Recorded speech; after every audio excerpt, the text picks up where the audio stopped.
By JTV.com. I'm Jennifer Kuiper. Federal investigators say a runway warning system did not sound an alarm before the deadly collision of an Air Canada jet and a fire truck at New York LaGuardia Airport on Sunday night. NTSB Chair Jennifer Homendy says of the fire truck. Truck 1, however, did not have a transponder, and which was needed to trigger the warning system. And she says they still need to interview the two controllers who were in the tower cab. It is not clear who was conducting the duties of the ground controller. We have conflicting information. We have some information saying it was the controller in charge. We have some information saying it was the local controller. Airport security lines are getting longer as TSA agents working without pay during a partial government shutdown call out sick or quit. CBS's Nicole Skenga is at Houston's airport, where ICE agents have been sent by President Trump. We saw them moving and directing some traffic. We saw some of them handing out water yesterday. Largely, they are not screening passengers. They are not checking IDs. They are not looking at the X-ray machines here. From at least what we can tell, there's only so much they can do in terms of really helping out. The Senate is closing in on a deal to fund the bulk of the DHS and end the partial shutdown. President Trump was just asked about it. Do you support what appears to be a merging agreement coming out of the Senate to reopen DHS? Well, I'm going to look at it, and we're going to take a good hard look at it. I want to support Republicans. Minnesota officials sue the Trump administration for evidence related to 3 shootings by federal officers. The lawsuit was announced by Hennepin County Attorney Mary Moriarty, who called it unprecedented. Minnesotans saw Renee Good and Alex Preddy die at the hands of federal agents. Julio Sosa Solis was shot, and ICE agents lied about what happened. Now Minnesotans are seeing their federal government hide evidence and obstruct investigations into these incidents. The lawsuit says the federal government still has not provided the names of the masked agents who shot Preddy, and Renee Good's car remains in shrink wrap inside an FBI storage facility. That's CBS's Cammie McCormick reporting. Christians in Jerusalem are bracing for limited celebrations of Holy Week due to the war with Iran. They're canceling Palm Sunday in Jerusalem, where reporter Linda Gradstein is. Since the war with Iran began almost a month ago, Israel has closed all the Jerusalem holy sites to the public, although clergy are allowed to pray there. Stocks are mixed on Wall Street, and oil is up over 4%. This is CBS News.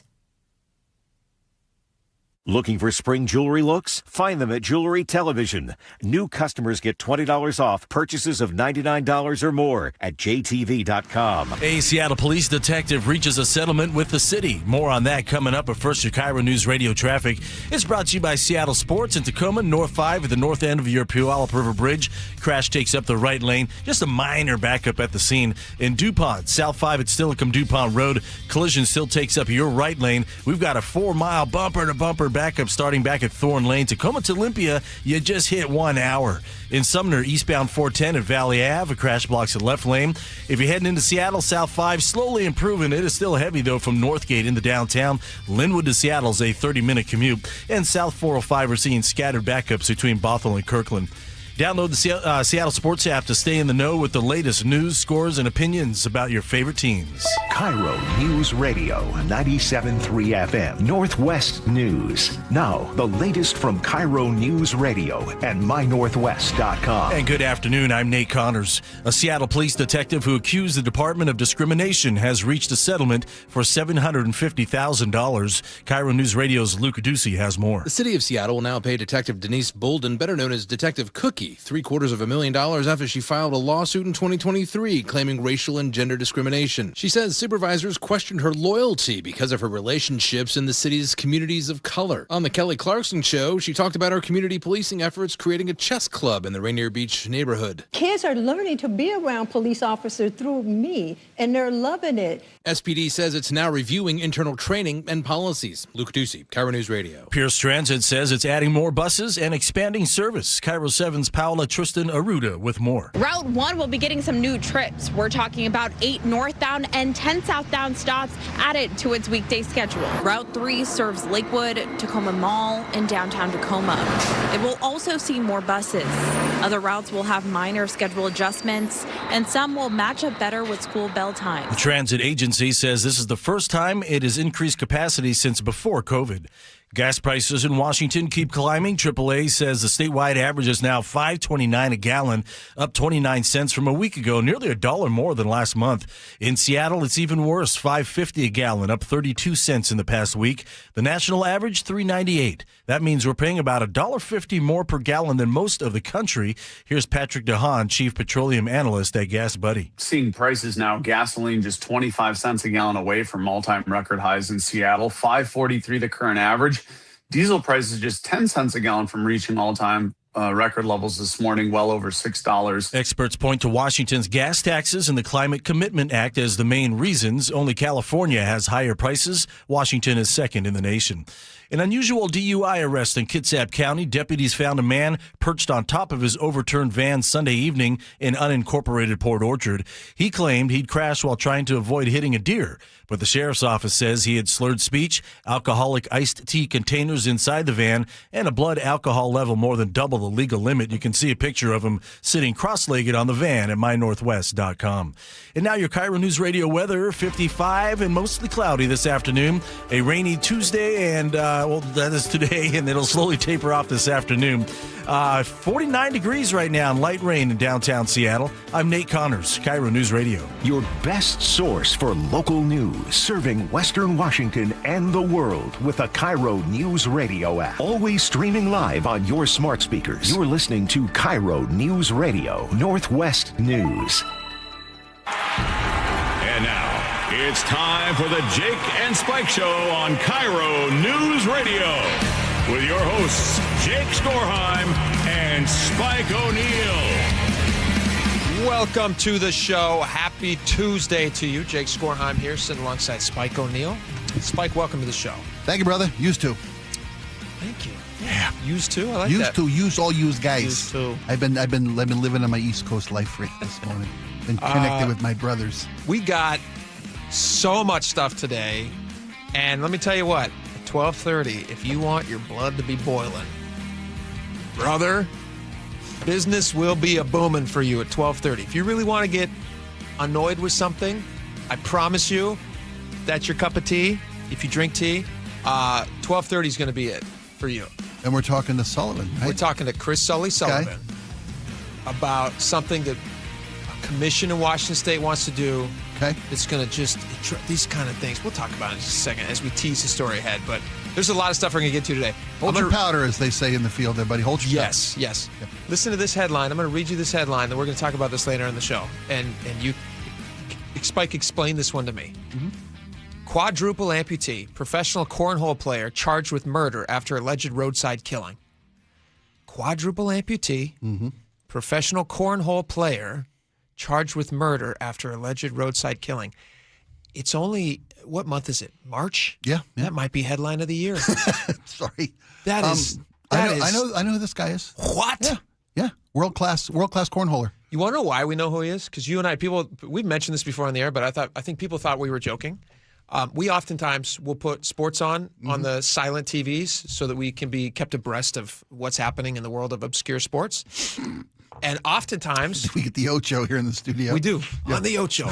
Oftentimes, you and I will watch professional cornhole, which is a real thing that people really do. Sponsorships. There's a network. In fact, here's a fun side note for you. Did you know on average, one of the highest earning potential places to play professional cornhole is Redmond, Washington? I did not know that. The average salary, well, maybe it's not average. Maybe it's the earnings. The earnings. The earning. Well, I don't even know. Yeah, I know whatever it is. I don't know if it's the average or if it's like the highest person top who earner. Plays. Yeah, top earner. I don't know which one that is. But in Redmond, you can make like almost six figures playing cornhole, apparently. Yes. Wow. Well, Redmond's a very affluent place. It's a really nice place. And they got a lot of extra money, which is why they have I think of it more of a red state sport, to be honest with you. I really do. Cornhole. Really? Yeah, I think it's a real American sport, played by average, I don't mean average Americans. I don't mean anything pejorative. No. Every I look average at Red State Joe. when you say Red State, I say compliment. Yeah. I think that's a compliment. Yeah, and I wasn't trying to, Redmond is not your average, red kind of community, I don't think. Even despite red being in the name. Well, it is East Side. It is very East Side. You'd be surprised. Okay. You'd be surprised. But anyway, it's obviously, we're going to give you all the details of this. We have audio. It's one of the more strict. But you and I have seen this guy. It's tough to forget a quadruple amputee professional cornhole player. He's not the average. He's a rarity. In fact, is he the only one like him? I think so. When I saw the headline in my head, I went, I bet you that's that guy that we have seen. Well, exactly. Because of the quadruple amputee part of it. And we watch more than our fair share of cornhole in this city. Exactly. Yeah. I said, I think I know who that is, unless there's another professional quadruple amputee who's not an alleged murderer. Which is possible. Well, it is, because I've got family. I know I've got extensive experience and knowledge of the amputee community, especially with regard to athletics. That's amazing. I'll flesh it out later when we talk about this. So we'll talk about that in just a little bit. Yeah. 1:30. So tune in for that. Life gone wrong. This particular incident. This guy. Well, if these things turn out to be true, I think at this point he's just being charged with. But we'll get into all that stuff. Yeah, all of that. All right. Here's a. I'm going to read this other headline to you. This is funny. I saw this in my neck. Literally, if I had been reading this behind myself, I guess my neck would have snapped. But that was not the case. I was just reading in front of my face, so I didn't have anywhere to turn my head. But I was surprised by it. Seattle public school employees are returning to work July 1st from their extensive remote work experience. Now, when I saw this, I ran over. My wife keeps a calendar in the house for birthdays. Yeah, you have to. Things like that. Yeah. She's Our lives are pulled in so many directions. You have to have scheduling. You gotta write stuff down. That's like one of the keys to a successful marriage and a busy family life. We got 4 kids. We're running on. We have 3 different sports teams that we're playing on right now, and so every night of the week, sometimes 2 different things on one night of the week. So you got to keep a calendar. And so I ran over. I said, "Wait a minute!" And I ran over to the calendar and I looked at it. I flipped it back to the start of the page, the start of the book, and I looked at the date and I said, "What year is it?" And I saw that it was 2026. And I said, are these teachers and are these school personnel still at home from the pandemic, which is the better half of a decade ago? 2020? Is that when they're possibly still home from? And lo and behold, that's when they're from. Listen to this from Seattle Times.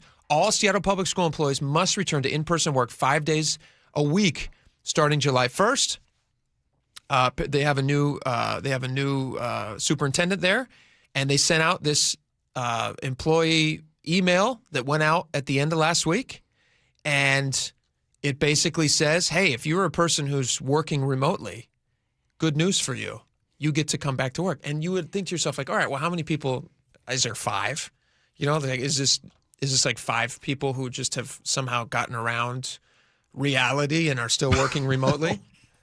Am I wrong? How many people work for Seattle Public Schools? A lot. Yeah, because we're talking. I know the number. There's more than 5. Let's find out how many. Let's take a guess. You guess while I look it up. Okay, Seattle Public Schools. I'm going to guess there are 35,000 full employees with Seattle Public Schools. All right, Seattle Public Schools has 7,000 to 8,000 staff members. Okay. See, I went the other way this time. I was going to say 3,000, but. And how many? 7,000 to 8,000. Okay. You said 54,000, which would have made this number a little more palatable. Sure. Okay. Even at 54,000, I would have been very disappointed in this. 330 employees are currently working in a hybrid or fully remote capacity. And if I had to guess, I'd say it's more to the fully remote capacity. Okay. According to the district. These employees, this is in Seattle Times, they say these employees include staff responsible for curriculum development and implementation, managers of staffing and labor relations who support school and staff with workforce matters, and communication and customer service specialists who interact regularly with families, community members, and the public. And so they send out the superintendent sends out this newsletter, in this inbox email for all the employees, and they say, those folks that should be in schools with teachers or here in offices working collaboratively with others, those are the ones who are going to be returning. Mm-hmm.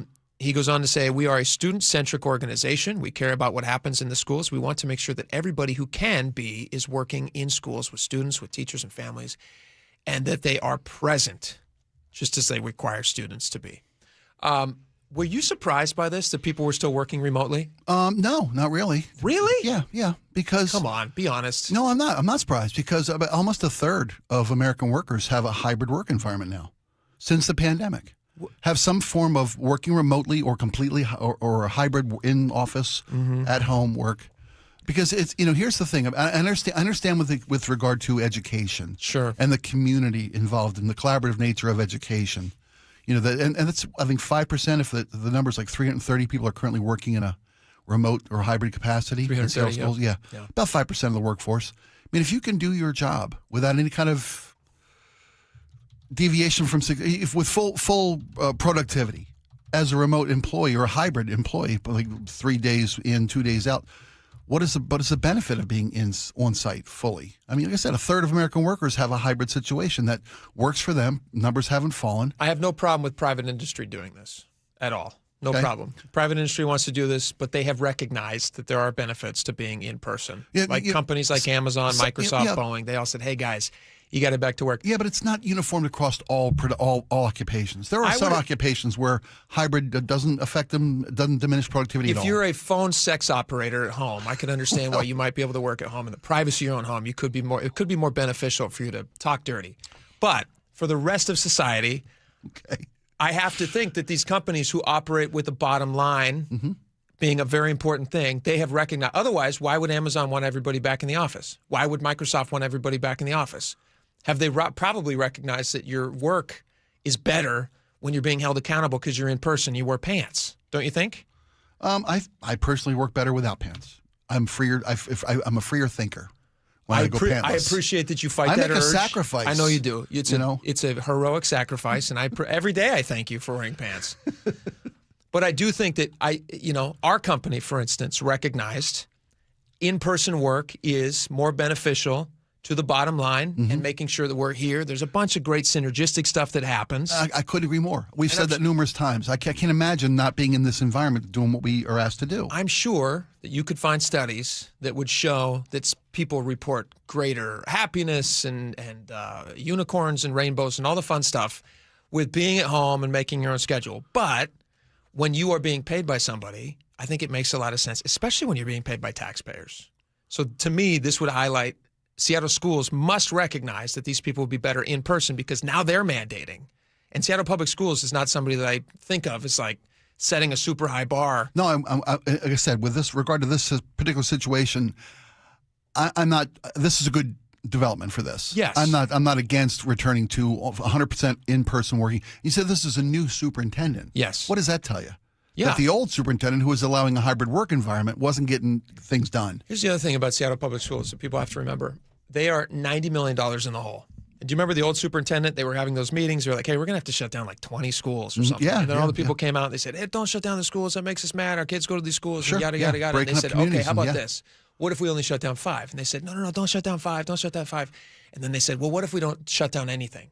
And what if we just like keep going as we're going and we'll stay in debt and then we'll just figure it out later? And everybody clapped. Yeah. And they said, that's great. But the leadership doesn't seem like it was there. So you do have a new leader in there who is recognizing they see the value of on-site work. Yes. Yeah. And the budget for Seattle Public Schools, phenomenal. Unbelievable amount of money. You've taken a guess at this before. I don't know if you remember. No, I don't remember. Do you want to take a guess? It's a lot. You want to take it? It's fun. If they're $90 million in the hole, then how much? What's their yearly budget? $500 million. $500 million for the Seattle Public Schools. Yeah. $1.35 billion. Okay, see, that's right. $1.35 billion. And then people will make good faith arguments. They'll say, hey, well, you just don't have enough money, which is why school, test scores are, through the floor and people are graduating, not knowing how to read and all these different things. Yeah, but I wouldn't say that's because 5% of the workforce isn't on site. Well, no, I think there's a lot of factors. What I think it signifies, though, is that their priorities are in the wrong place. Yeah. So hopefully they're putting their priorities now in the right place. Yeah. Like if you're getting $1.4 billion and you can't get kids to graduate and read good, and you're not sending the Derek Zoolander Center for Kids Who Can't Read Good, and other stuff, yeah. In a building that needs to be at least 3 times the size, it shows me that your priorities are not in the right place. If everybody was remote, you could have a building that small. You could have savings there. Think of how many buildings you could fit. That's the thing about hybrid work is that there's a lot of places where it's economically advantageous to have remote workers. Sure. You can have a smaller office space. People can rotate into one particular desk. I have a Monday, friend, Thursday, Tuesday, Friday, whatever. Yeah. I have a friend who has a company. Who has 40-something full-time employees, and 3 or 4 years ago they made the decision to full on. Not only do they do 4-day work weeks, but they also do work remotely at 100%. And they were paying so much money for office space in downtown. Yeah, there are places that make sense. And they've decided, but that is a private company. And they hold themselves to their own standards. They're not a public company. They don't have shareholders. They make those decisions. No, I hear you. But let me ask you this, though. I mean, it's because we're talking about an organization that is failing at its mission, which is educating the kids and doing it on budget. Yeah. They're failing on both aspects of their mission. Yeah. If they were profitable, or if they were meeting budget, not profitable, they were meeting budget, they were meeting their goals of education. They were not in the hole. Yeah. Right. And then you could save money through hybrid work environments. I'd be all for that, except when you do it in this educational environment, it is detrimental to the product. It's detrimental to the goals and objectives of an education system. I also feel like it's sending a message that you can just kind of do whatever you want with public money. I mean, like, I really do. And maybe maybe that makes me an old complainy person. But if you're spending taxpayer dollars and you cannot be as accountable for how you're spending the dollars because somebody's working at home and choosing not to wear pants, then yeah, it's kind of like, I think it rubs people the wrong way. And especially like what you're saying, if you have these bad results. Right, exactly. Yeah. On top of all that. If there are metrics of accountability and goals and you can meet those, that's one thing. But that's not what we're talking about here. That's not what we're talking about. Yeah. So for the people who, 330 employees who are currently working hybrid or fully remote, welcome back. Welcome to 2026. Welcome back, Cotter. And ironically enough, it's a show about teaching. Yes, exactly. All right, we got to tease ahead to our next. Interview with Chris Sullivan, who's going to join us in just a minute. Tolls are something that drive me nuts. Yeah. Oh, yeah. Toll roads in Washington State drive me crazy. They're so expensive. When's the last time you were on one of these things? I don't use them. I will not. Well, that's not fair. Last time I drove around the peninsula instead of waiting for a ferry because it was a weekend. I took around, did the Narrows Bridge. Okay. Had to pay the toll. Yeah. And to be honest with you, we popped across 520, and we've got a good to go pass, so I make it as painless as possible. I'll be honest. I feel different about toll bridges than I do toll roads. Yeah. Well, exactly. I won't get into a high occupancy tolled lane. I won't do it. I avoid it like the plague. I actually believe when I get in that thing, my skin gets itchy, and I say to myself, I go, I wasn't there before. I'm getting the plague. What am I getting? And how am I getting it? And I'll tell you what, I was driving last night coming home from, I had to go pick something up in the Carnation area. Yeah. So I'm coming back north on 405 last night at almost 8 o'clock at night.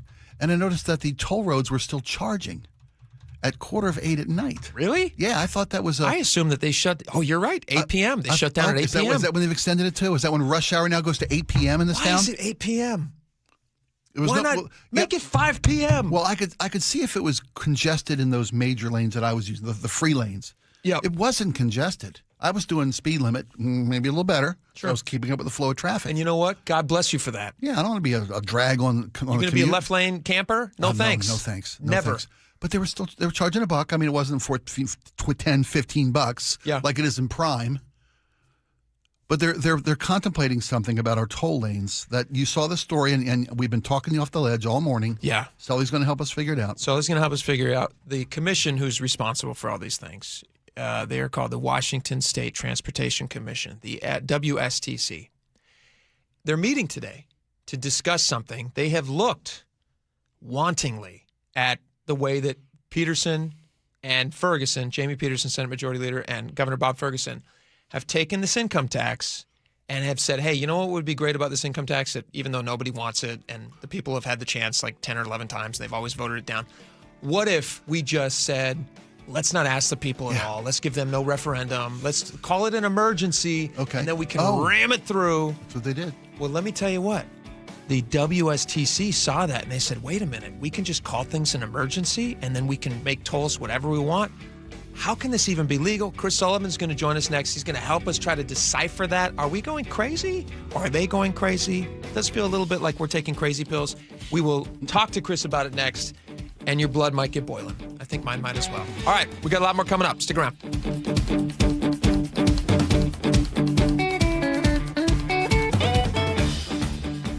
The John Curley Show. When people sit there and they see people with the American flag and they're utterly disgusted because they associate the flag and USA with Donald Trump, don't do that. You're doing yourself an amazing disservice. Weekdays 3 to 7. You could dislike Donald Trump, but you can still love America. It's like discounting Photograph from Nickelback, which is actually a pretty good song. Think of the fact that you love this country, and what you love about it is it's inclusive. Good. Include others. Watch the John Curley Show live on YouTube.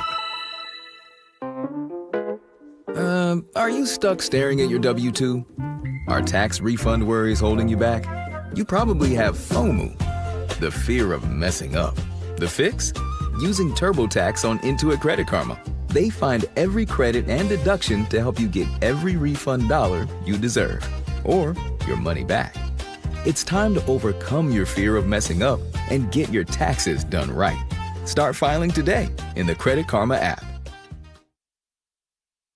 Need life insurance but have diabetes, high blood pressure, or on anxiety meds? If you're a 50-year-old male, even porky, or with type 2 diabetes, $1 million of life insurance may only cost you about $200 a month. For affordable term life insurance, call Term Provider and speak with Big Lou at 800-777-1225. 800-777-1225 or visit biglou.com. Remember, Big Lou's like you. He's on meds too. 800-777-1225. Spring is a season homeowners start improving their homes. Hi, Justin Shirley, CEO of State Roofing and Exteriors. If your home needs roofing, siding, new windows, gutters, or decking, our team can take care of it all. For a limited time, save up to $3,000 on a new roof, siding, deck, or windows project. Planning multiple upgrades? Combine your projects and save even more. Or with 0 down, 0 payments, and 0 interest up to 24 months. You can start your project now and pay later. Call 866-ROOF-ROOF or visit stateroofing.com. We meet by accident,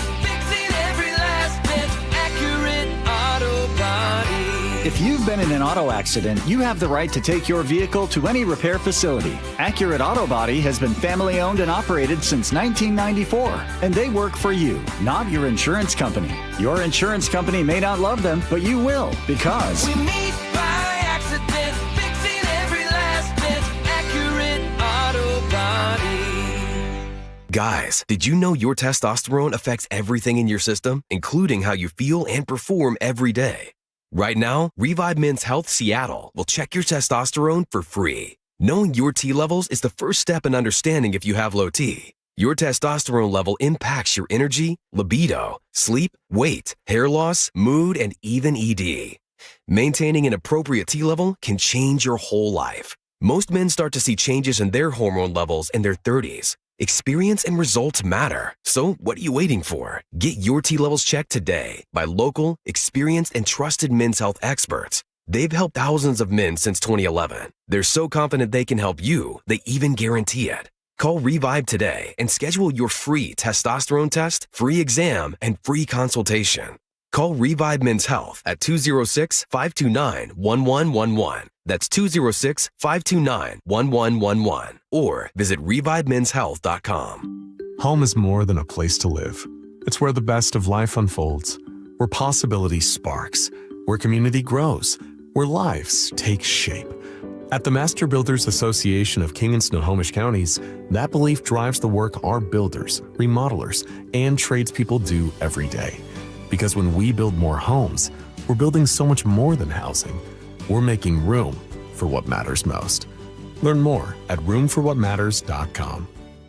If you owe back taxes, listen carefully to rule number 1. Never go up against the IRS alone. They're cracking down, freezing bank accounts, garnishing paychecks, canceling passports. Even your home or business could be at risk. But here's what they don't tell you. The IRS has powerful tax relief programs that could save you thousands if you qualify. That's why smart people call Optima Tax Relief, America's #1 tax resolution firm. Nobody knows these programs like the experts at Optima. Their team of tax attorneys and licensed professionals have resolved over $2 billion in tax debt for people just like you. The IRS is not stopping, so don't wait and don't take them on alone. For tax help you need, for tax help you can trust, call Optima today for a free consultation. Call 800-343-6460. 800-343-6460. 800-343-6460. Optima Tax Relief. Some restrictions apply. For complete details, please visit OptimaTaxRelief.com. Thanks for calling CM Heating. Aren't you the company that gives away free furnaces? That's us. Buy a qualifying high-efficiency cooling system and the furnace is free. Wow. Yeah, and our home comfort advisors are tax credit and rebate specialists, so they'll handle the rebate for you. Go to CM Heating for better comfort, lower bills, and a free furnace you'll love for years. Get your free estimate for furnace replacement at cmheating.com. And remember, for furnaces, fireplaces, hot water, and total home comfort, including electrical, There's no beating CM Heating. KIRO News Radio 97.3 FM Northwest News. Now, the latest from KIRO News Radio and mynorthwest.com. Good afternoon. I'm Nate Connors. Flights out of Joint Base Lewis McChord are fueling questions about whether the Pentagon is deploying special forces and airborne troops to the Middle East. Open source analysts, the same group that tracked fuel tanker movements ahead of the initial airstrikes in Iran, report dozens of C-17 flights over the past 2 weeks, and right now as we speak as well. Many are departing from bases, they say, tied to rapid deployment units, with some reportedly landing in Israel and Jordan. At least 7 of those flights, they say, originated from JBLM. That's KIRO News Radio's Luke Ducey. We'll have much more on this at mynorthwest.com within the hour. The boy police say shot and killed 2 teens at Rainier Beach bus stop back in January was in court yesterday. An arraignment was expected, but prosecutors had other plans. Here's KIRO News Radio's James Lynch. Before the arraignment could get underway, King County juvenile prosecutors alerted the court their desire to move the case to adult court. The boy was 15 at the time of the alleged shooting, but has since turned 16. Casey McNurthney with the King County Prosecutor's Office says a judge will make the final decision. It's up to a judge to weigh both sides and look at the legal factors that are at play and then decide where the case will go. A decision could take months, if not longer. James Lynch, KIRO News Radio. An open door at a home under construction in the Bremerton area led authorities to a safe full of drugs over the weekend. The deputy checking it out found a man slumped over behind the wheel of a car parked in the middle of the road. Authorities say that man had 26 grams of fentanyl. Deputies later found a second man who they say had another 1.7 pounds of fentanyl in a safe. They also seized what appeared to be steroids along with a stolen handgun, ammo, and magazines. And on top of that, they found what they describe as sensitive material that had been stolen from a law enforcement support agency.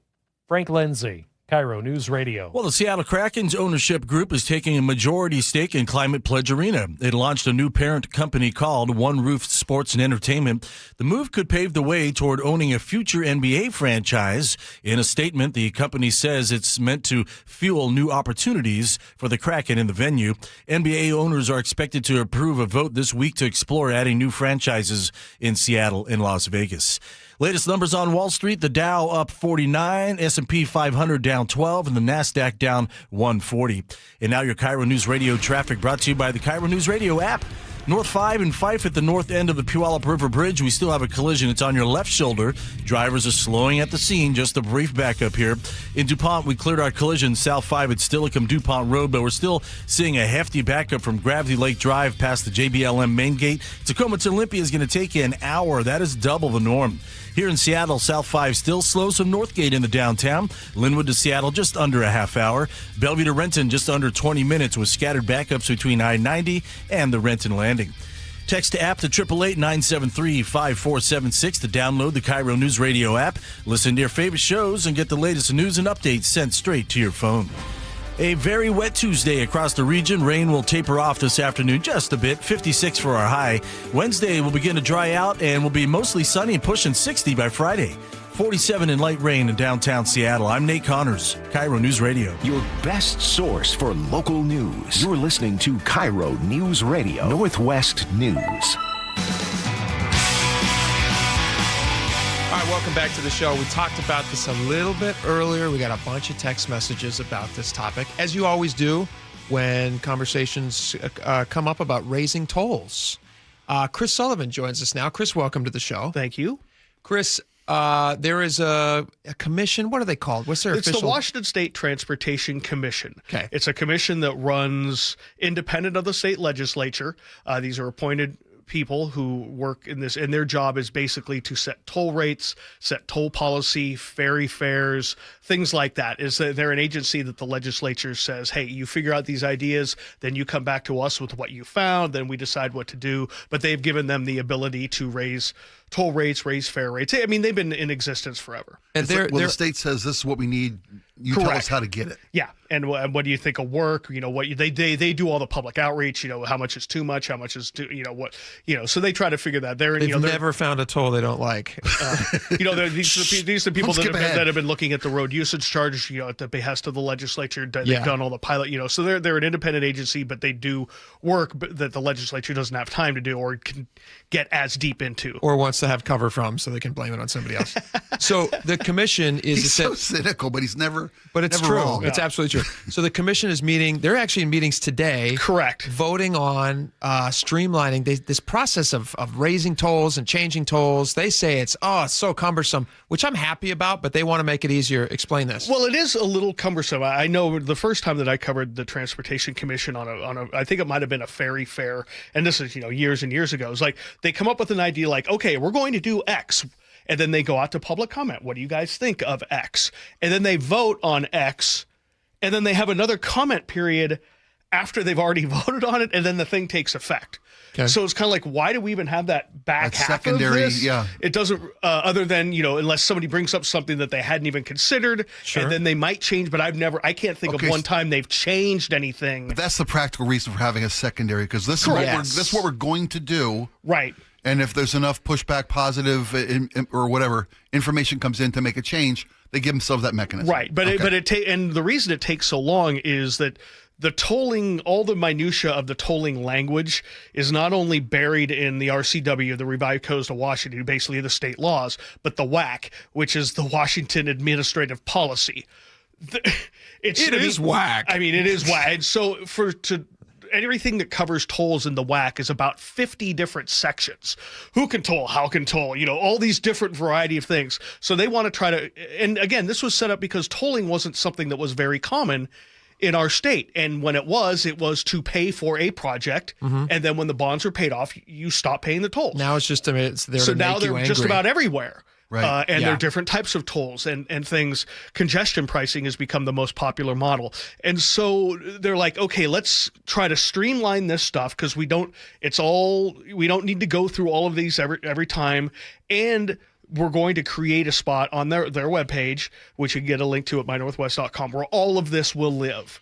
Like right now, you as a person have to go and find all of the minutia in the WAC. Right now, they're going to put all this, and of the 50 sections, they're going to reduce it down to about 5, so people can go through it. They can find out what the policy is going to be, what the rules are that govern this, and then people will be able to find it on the website. And then the system will change in that, like, okay, I want to do X.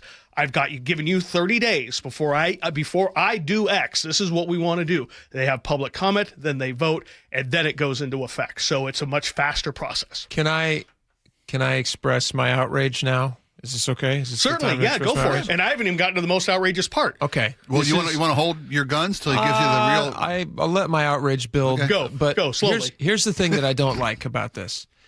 Can you think of any instance, I know they want to make this a streamlined process, but can you think of any instance where they have gone back to the public and voting and public comment and then voting and then public comment, whatever it is, where they reduced the cost of us driving on the roads? Generally, no. It always gets more expensive. Correct. And now they want to make that process even faster for them so they don't have to. And the thing that I think you expertly singled in on, Spike, when he was talking about the kind of it's weird that they do a public comment and then a vote and then a public comment. The second public comment after a vote is accountability. And that's for when those commission people who are going to unelected, those are appointed? Correct. Okay, so unelected people who are going to have a say in how much you are going to have driving the roads, how you can use these roads. If after they vote stupidly to raise costs, what is the toll right now at 405? $15 max. 15 max. Okay, perfect. After they raise it to $15, if there's no accountability and nobody else can come in and say, hey, by the way, what's your name? Who voted for that? We want to know why you voted for that. Explain to us exactly why you voted for that. If there's no accountability, and if we're streamlining this process to make it faster, where they don't even need your vote to do this or any comment from you, Do you think it's going to get cheaper or more expensive to drive on our roads in Washington State? Well, history will tell you it's never going back down. Never. This is the really ridiculous thing. I just learned this recently. I just assumed that all stupid states like ours had toll roads. You know, Oregon doesn't. No, of course not. Oregon doesn't have toll roads because they get what they need out of the gas tax, and we don't get what we need out of the gas tax. It's an insatiable thirst for our money, and it never stops.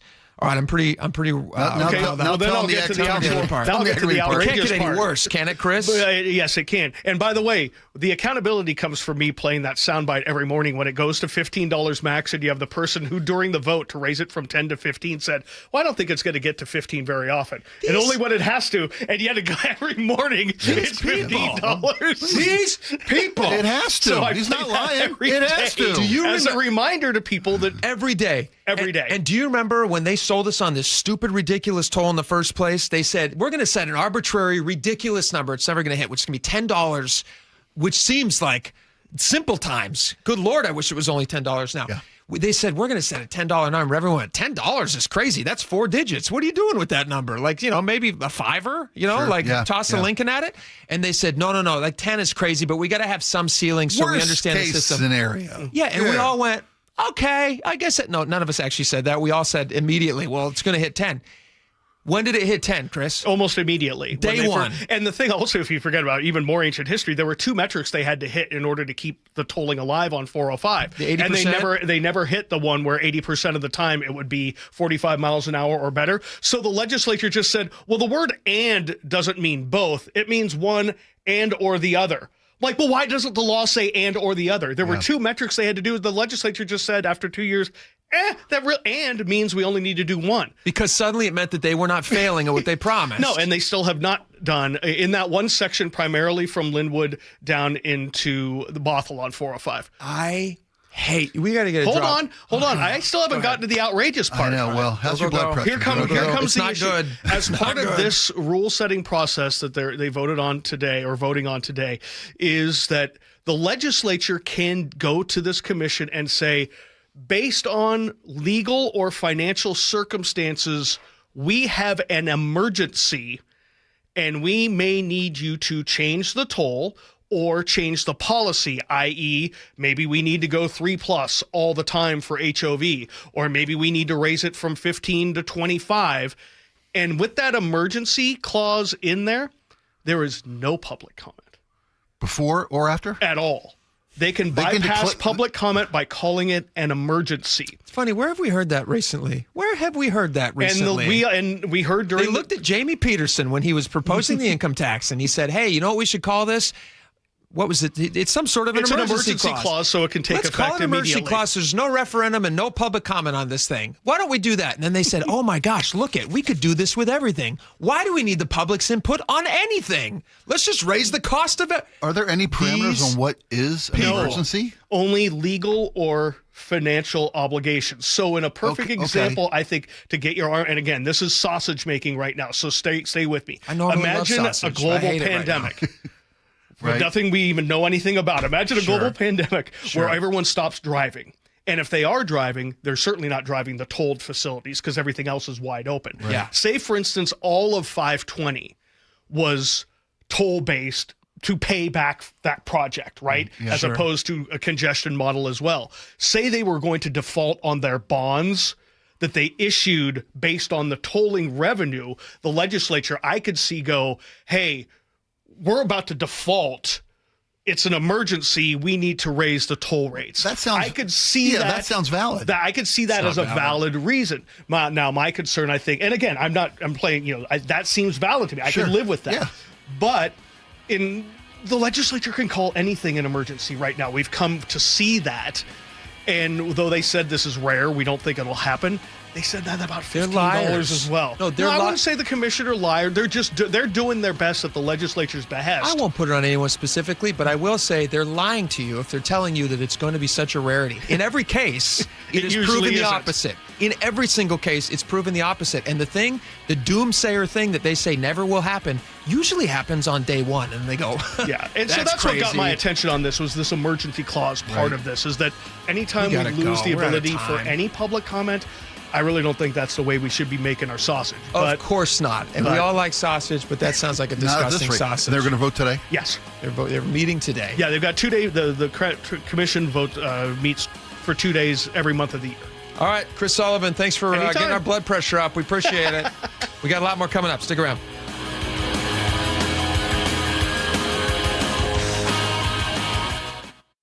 KIRO News Radio, the first place you turn for the news you trust. Seattle's new mayor is laying out a big vision. She offered few specifics. Engaging conversation. Has anybody noticed their electric bill? It's diabolical, Ursula. And your Super Bowl champion Seahawks. They are bringing the Lombardi back to the Northwest. Streaming everywhere on the KIRO News Radio app. Always here, always with you.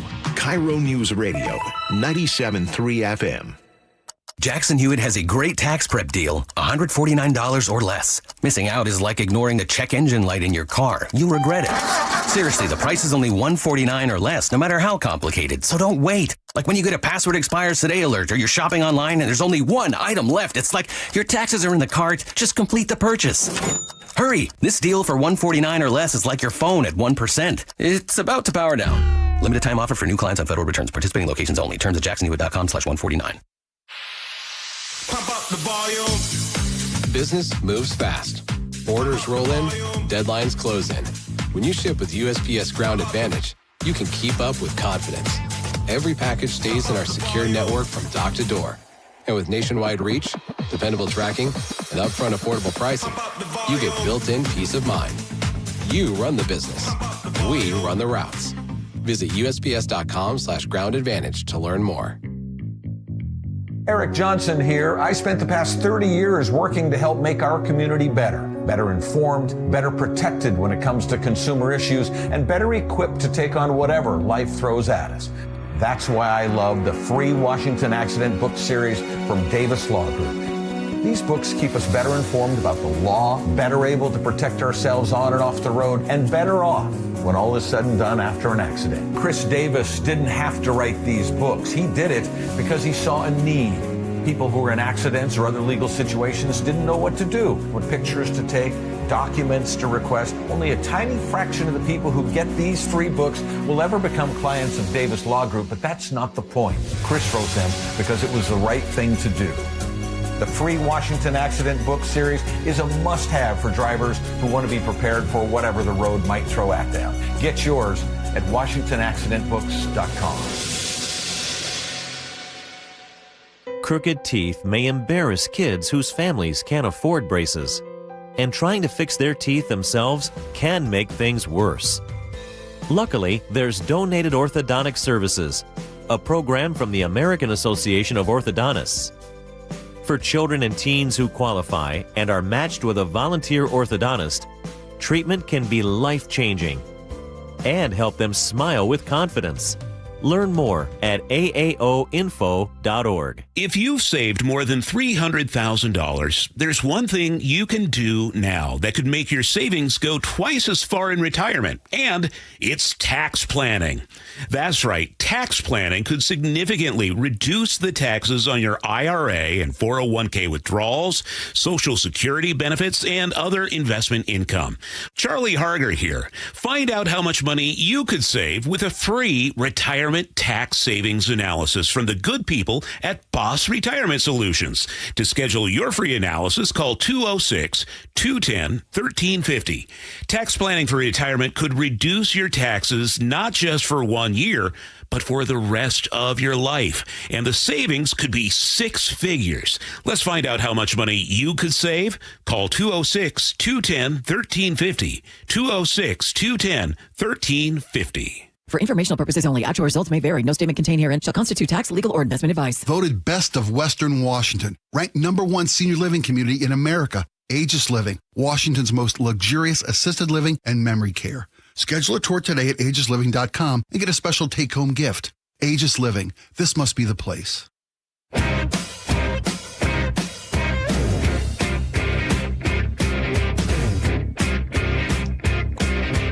All right, welcome back to the show. This is a really interesting case.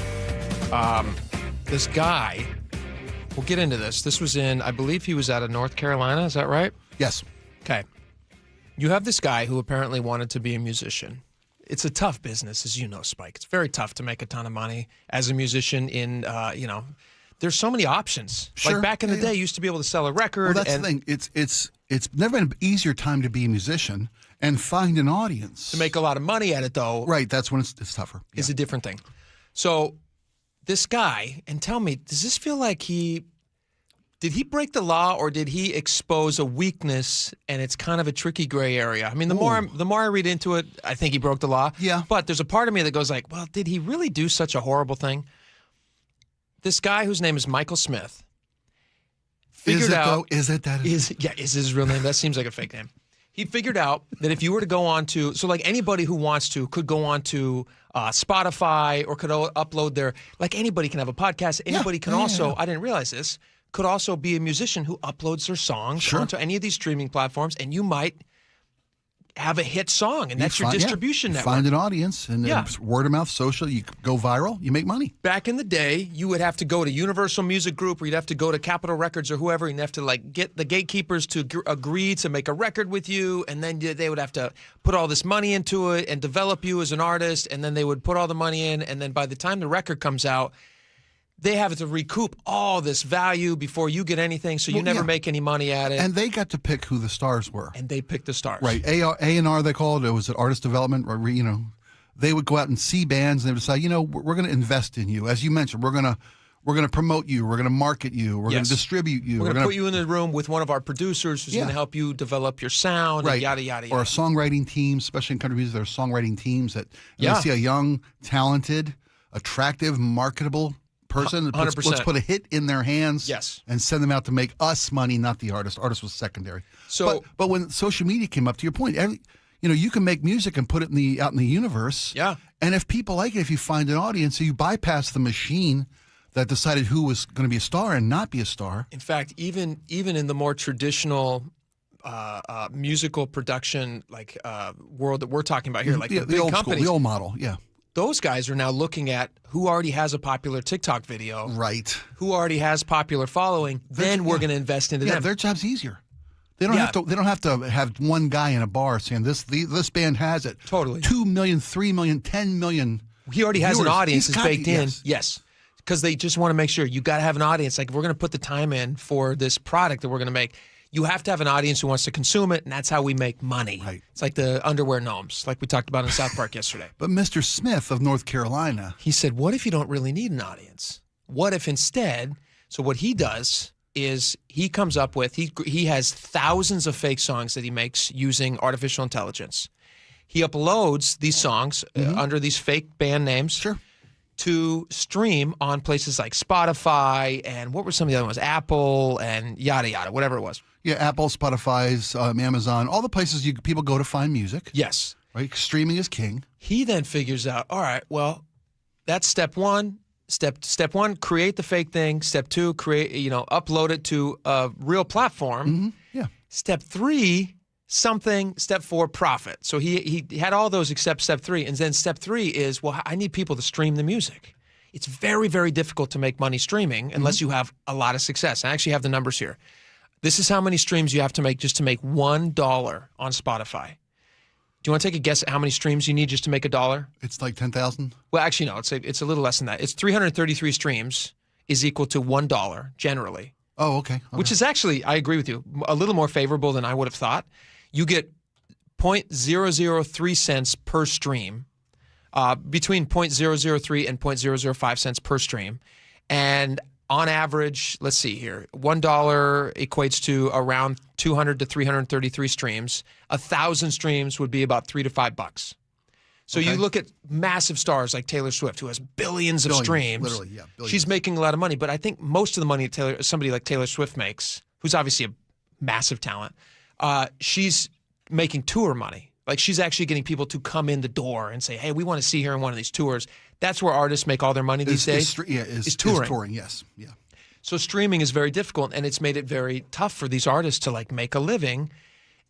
It's not radio play anymore. It's like streaming stuff now. So this guy figures out, well, what if I created a bunch of bots, like AI bots, to consume the fake music that I'm also creating? And then it's like kind of a synergy thing. So Spotify, they're getting a lot of streams, so they're happy. I have the fake bots who are eating the fake meal that I'm preparing for them, and that makes them happy. Yeah. And then Spotify sends me, step 4, a check for money. And he ends up getting, how much money did he make on this? $8 million. $8 million. About $1.2 million per year. Those estimated. Yeah, over 6 years of doing this. 6 years. So he then, somebody at Spotify and some of these other streamers start looking at it. They go, hey, you know what? We have like a lot of consumers for some really popular music that nobody's ever heard of. What's happening? So they do some digging, and then they actually, he pleads guilty to wire fraud, conspiracy to commit wire fraud, and he has to pay back this money. Now he has to pay back $8,091,843.64. He has to forfeit that back to the different companies that he defrauded.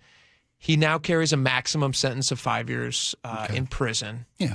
And his sentencing will be in July. But he has pled guilty to this, so he's admitted that he did this. Yeah, he's completely guilty.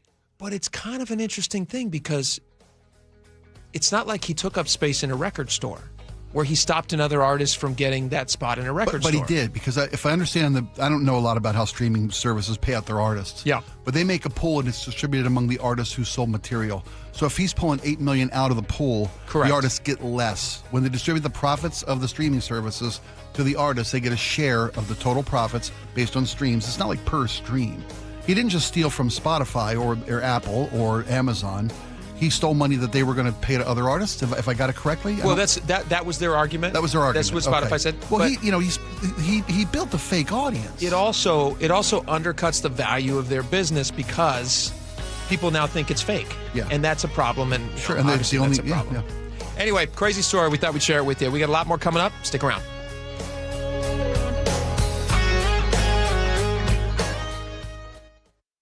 KIRO News Radio, where you turn for the news you depend on. 2 competing budget proposals. Senators want to be aggressive, they say. Traffic. We have a stall on westbound 16. Conversation. If they pass this thing and Governor Ferguson signs it into law, I think there's going to be a mass political sea change in Washington State. And your Super Bowl champion Seahawks. They're bringing it home again. Broadcasting live from the KIRO News Radio YouTube channel. KIRO News Radio 97.3 FM. Cashback is not available on gas in New Jersey and Wisconsin. Couponing. Wow, you didn't strike me as the coupon type. Just trying to stay ahead of inflation. Gas, groceries, everything. It's all more expensive. I need to save wherever I can. Have you tried Upside yet? Upside? What's that? It's a free app that I use that pays cash back for every gallon of gas I buy. You've got to buy gas to get around anyway. Might as well get paid for it. Come on, does that really add up to anything? I've already made around $200. The extra cash helped pay down my bills, and I even had a little extra left to treat myself. And the Upside app is free? Totally free, and the cash back is real. You can transfer the cash right to your bank account. I'm downloading Upside right now. Download the free Upside app now to earn cash back every time you buy gas. Use promo code ENJOY to get an extra 25 cents per gallon on your first tank. You can cash out anytime right to your bank, to PayPal, or a gift card for Amazon and other brands. Just download the free Upside app and use promo code ENJOY for a 25 cents per gallon bonus on your first tank. That's code ENJOY for a 25 cents per gallon bonus. Are you stuck staring at your W-2? Are tax refund worries holding you back? You probably have FOMO, the fear of messing up. The fix? Using TurboTax on Intuit Credit Karma. They find every credit and deduction to help you get every refund dollar you deserve, or your money back. It's time to overcome your fear of messing up and get your taxes done right. Start filing today in the Credit Karma app. Need life insurance but have diabetes, high blood pressure, or on anxiety meds? If you're a 50-year-old male, even porky, or with type 2 diabetes, $1 million of life insurance may only cost you about $200 a month. For affordable term life insurance, call Term Provider and speak with Big Lou at 800-777-1225. 800-777-1225 or visit biglou.com. Remember, Big Lou's like you. He's on meds too. 800-777-1225. 145 over 92. 180 over 111. 182 over 100. And I had a heart attack and a cardiac arrest. And then a stroke. Your blood pressure numbers could change your life. A lot of people don't understand, including myself. I didn't, now I do. the impact of having a stroke. My memory is shot. When I woke up, I couldn't speak. Lowering your high blood pressure could save you from a heart attack or stroke. If you've stopped your treatment plan, restart it or talk to your doctor about creating one that works better for you. Start taking the right steps at manageyourbp.org. It's a new life, but I'm going to make it better. I'm coming back. Ask your doctor, check your blood pressure. Brought to you by the American Heart Association, American Medical Association, and the Ad Council. File now with TurboTax on Intuit Credit Karma. They'll find every credit and deduction or your money back. File today the easy way in the Credit Karma app. KIRO FM and HD1 Tacoma, Seattle. This is CBS News on the Hour, your home for original reporting.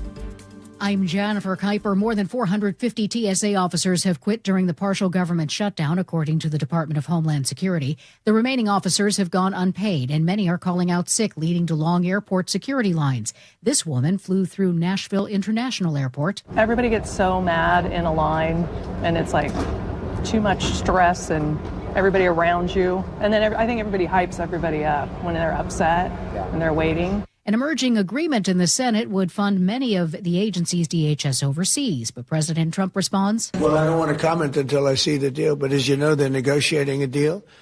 I guess they're getting fairly close, but I think any deal they make, I'm pretty much not happy with it." Airlines have been urging lawmakers to end the partial government shutdown, and the frustration is growing. CBS's Cammie McCormick. Delta Airlines says it's suspending special services that it usually offers to members of Congress as passengers wait in long security lines and TSA agents go without pay. The airline says it will temporarily halt services like airport escorts for government personnel and red coat assistants. They may still receive preferred treatment depending on their sky miles, but not because of their position in government. Federal investigators looking into the deadly collision between an Air Canada jet and a fire truck at New York's LaGuardia Airport are reviewing the cockpit voice recorder and the actions inside the control tower. NTSB Chair Jennifer Homendy. We do have logs, but there's also conflicting information, including dates and times on the logs. So now we have to go through that and rectify some of those inconsistencies. The NTSB also says the fire truck lacked equipment needed to trigger a runway warning system. Efforts to end the war in the Middle East appear to be moving along, but missile attacks from Iran are still targeting Israel, according to CBS's Holly Williams in Tel Aviv. Over a dozen people have been killed here in Israel during this war, and many people are spending virtually every night in and out of bomb shelters, taking cover from Iranian strikes. OpenAI Foundation, the nonprofit that controls OpenAI and its flagship ChatGPT, has pledged $1 billion in grants to support projects looking into AI's impact on humanity. CBS News tech contributor Ian Scher. AI is rapidly changing the worlds of medicine and education and art, and while a lot of it is good, there are some serious questions we have to start asking and attempting to answer. And these types of initiatives are aimed at that. Stocks have closed down on Wall Street. This is CBS News. It's one of the most successful law and justice programs in television history that continues to uncover the truth. 48 Hours, Saturday on CBS and streaming on Paramount+. King County Council votes to limit ICE operations. More on that coming up. But first, your KIRO News Radio traffic brought to you by your Seattle Mariners. In Bellevue, South 405 at Northeast 4th, a collision is partially blocking the on-ramp. And then further down the road, we've got building volumes from I-90 all the way to the Renton Landing. Bellevue to Renton is a 20-minute commute. Here in Seattle, South 5 slowly improving. We're down to a backup at the north end of the Ship Canal Bridge to I-90. Linwood to Seattle, less than 20 minutes now. North 5, scattered backups between the West Seattle and Ship Canal bridges, 15 minutes from bridge to bridge. And Tacoma to Olympia has improved to a 50-minute drive. You got a 3 to 4 mile backup through JBLM. Opening day is Thursday, March 26th. Don't miss out. Get your tickets at mariners.com. KIRO News Radio, 97.3 FM, Northwest News. Now, the latest from KIRO News Radio and mynorthwest.com. Good afternoon. I'm Nate Connors. Well, a vote is expected today on keeping Immigration and Customs Enforcement off King County property. The proposal from Councilmember Teresa Mosquedo would bar ICE from using county-owned land as an operations base or staging area and require employees to report any violations. Councilmember Reagan Dunn tells G and Ursula he will most likely vote no because he thinks this would be illegal. I think we're going to get sued. What if they come with a warrant? What if ICE comes with a warrant? So we'll see. But I'm sensitive to the issue, and I understand why Teresa is doing it. Today's vote is set for 1:30 p.m. The man charged with vandalizing the Chihuly Garden and Glass at Seattle Center last week was in court this morning. KIRO News Radio's James Lynch has more. 40-year-old Alexander Taylor pleaded not guilty to 3 felony charges for allegedly destroying nearly $250,000 in Chihuly glass and sculptures. The garden is a popular attraction for visitors and locals. Casey McNurthney with the King County Prosecutor's Office says the loss can't be calculated in dollars alone. The sentimental value, you don't ever get those art pieces back. They're one of a kind.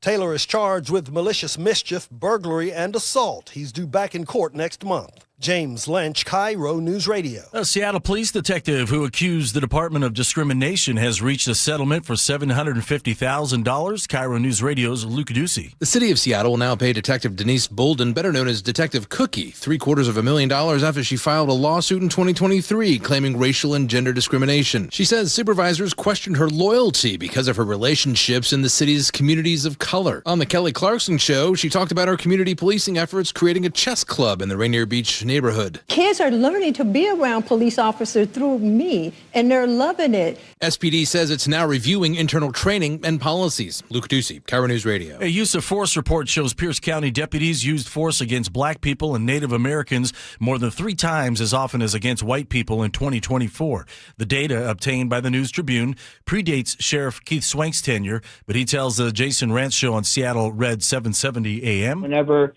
clearly officers, deputies use force on people, depending on what the situation is, not about their race. Swank says they are constantly training deputies so they can keep the community and suspects safe. Your KIRO News Radio weather, 54 with rain tapering off a bit this afternoon, near 40 for the overnight low. Wednesday, less rain, more sun, and 50 for a high. 46 and a break from the rain right now in downtown Seattle. I'm Nate Connors, KIRO News Radio. Your best source for local news, serving Western Washington and the world with the KIRO News Radio app. Always streaming live on your smart speakers. You're listening to KIRO News Radio, Northwest News. And now, it's time for the Jake and Spike Show on KIRO News Radio. With your hosts, Jake Skorheim and Spike O'Neill. Welcome back to the show. 1 hour down, 2 hours to go.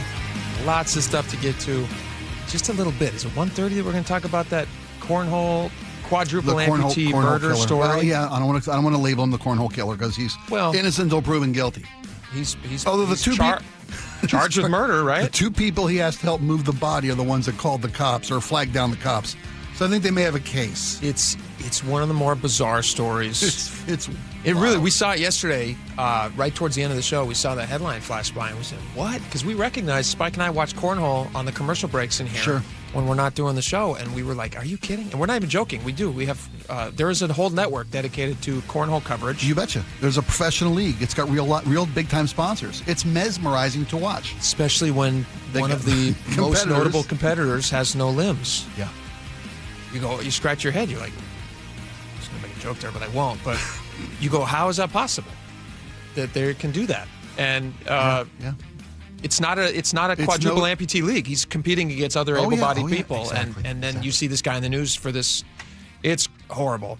Anyway, we'll talk a little bit about that at 1:30. I just want to start off with something real fast. I saw the story yesterday, and we didn't end up doing this yesterday, even though we had talked about it. But there was one element to the story that really was grinding my gears this morning, and that shooting death of that pregnant woman. This is back in 2023, and everybody was like just completely, absolutely gutted by this horrible crime that happened. Random killing of a pregnant woman and a shooting of her husband. Yes, downtown Seattle. How do you pronounce her name? Is it Aina? Aina? I think it's Ina. E-I-N-A. Ina Kwan.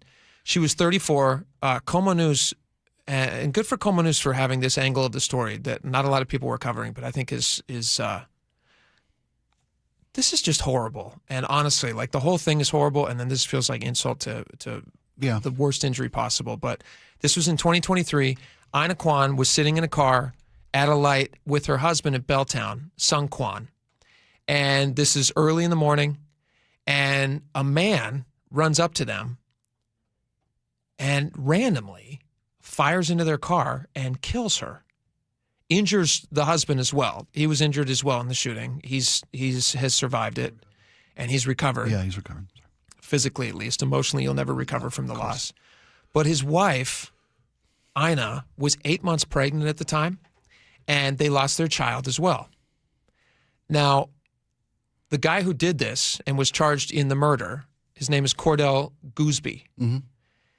He was just found not guilty by reason of insanity, which means that now his path forward is he's going to be sent to some sort of a mental facility where he will be observed.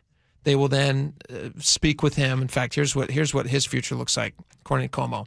He could remain committed for up to life, God willing, with his confinement subject to ongoing evaluation and risk assessments by state officials. Any decision to grant him increased privileges or a potential release would require notification to prosecutors and the King County Superior Court, both of which can object, and I would certainly hope that they would. Requests would also be reviewed by the state's Public Safety Review Panel.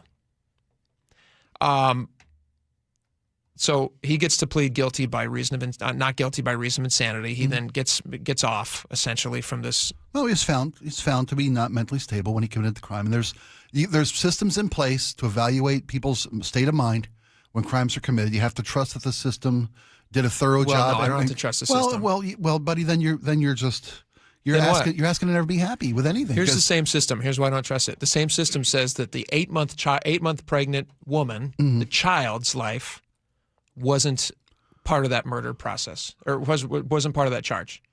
They said that's not a life. I understand. Well, these are two separate laws, very separate issues, and I understand you have. It's one act, violent act. The mother dies and the child dies, and they are saying, here's what they said. There's a rule in Washington State, archaic. This seems crazy to me that we have this. It seems barbaric that we have this law. I'm going to read you from the Como piece. Gooseby was tried for first-degree murder in Ina Kwan's death and attempted first-degree murder of Sung Kwan, again, her husband, but not with a homicide charge for Evelyn. Now, Evelyn was the little girl in her womb, unborn child, who was near full term. She was 32 weeks. And as any parent knows, that is a full-on survivable child outside of the womb. Absolutely. Everywhere that that child was heading towards a life, and given these parents, would have had a beautiful life. I guess I would bet anything. Sure, no one could argue that.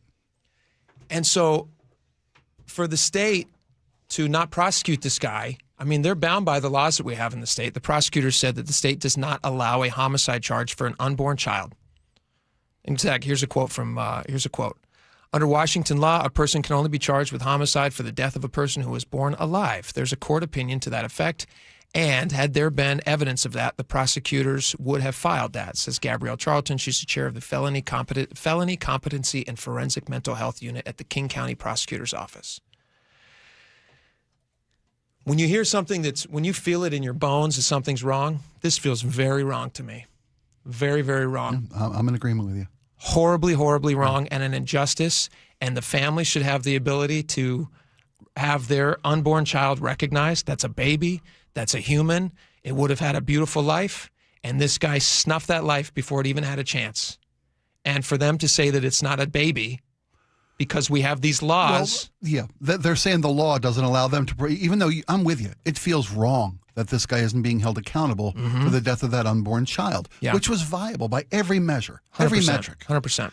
If there are states that have laws about birth and when life begins, and this person, it's a life. It's life. It's a life. But our law says if you're not born alive, the prosecutor's office doesn't have the legal mechanism to charge the Gooseby with the death, whether it's manslaughter, murder, whatever. And it feels wrong because it is wrong. It is. I'm with you. That's a bad law. And it should be changed. It should be changed. 38 other states have laws that recognize that an unborn baby would have had legal protection and would have been considered a victim in this horrible murder case, but not in Washington. Yeah. Because for whatever reason in our state, they have decided that that's not a person, and that's really wrong. And it hurts because the story is a tragic story that hurts your heart. You know, when an expectant mother is shot randomly by a gentleman, pardon me, trying to be monster. You can call him a monster. Well, he was a mentally unstable individual. He murdered a mother and her baby. He did. You call him what you want. I'll call him a monster. That's fine, and I respect that. You know, but to the earlier issue we had about his not guilty through reasons of insanity. Mm-hmm. You know, I got to have faith in the system. There are doctors, competent doctors, not legislators, not lawmakers, competent doctors who examine a guy, who know what they're doing, who have years of training and experience, who know what mental health crisis looks like, who know what mental instability looks like, and they take their job seriously. And they wouldn't find this guy innocent by reason of insanity unless he truly was. I don't think every person in the system is a broken person. I'm not saying that. Yeah, yeah. But the same system that's telling us that this guy's insane, and this feels like a miscarriage of justice to me, hugely. On both ends for you. Well, yes. Yeah. Okay. That's fine. And what I'm saying is the same system is saying that he's insane and he doesn't have to pay the price for what he did. Yeah. Because he's insane. That same system is also saying that this was not a baby. Well, Noel, let me push back for just a second. That's a legislative issue we have with the failure to charge in the death of that unborn child. Who makes our laws? Well, the legislators. Yeah. Okay, then it's the same system. No, the verdict of not guilty by reason of insanity isn't a legislative issue. That's a mental health professional issue. That's somebody who was evaluated, and you can discuss whether or not the standards were met or there's too much leniency with what constitutes an insanity finding in a case. That's a different issue. I'm with you. They both feel wrong because an innocent life, two lives were snuffed out here. Yeah, and that hurts. That feels wrong. And then when you find out that the state won't allow the mechanism of an unborn child to have any legal protections, that is the insult to injury. That's what makes it hurt tenfold worse. It's awful. It's awful for this family. I'm with you. And it's a dark part of what Washington is. Honestly, we're one of a very small handful of states that have. This is an extreme law. That is an extreme law. Well, that's the kind of thing we can affect change with. The vast majority, right? 38 states, recognize that that's a baby who is a legal victim in this case, and it is that sweet little girl was a victim of a horrible crime by somebody who did a horrible thing, and for them to not even recognize that, right? And if the law was different and they had recognized the loss of this child, the reason of insanity, defense and verdict would have given the same outcome for 2 losses instead of 1. So I'm with you. It's heartbreaking. They don't even count as 2 losses. Yeah, but we 1 loss. Well, my point being, maybe if enough people are outraged by this, and I think a majority of people, also the insanity feel thing, like you do. This insanity thing feels wrong to me. That feels wrong.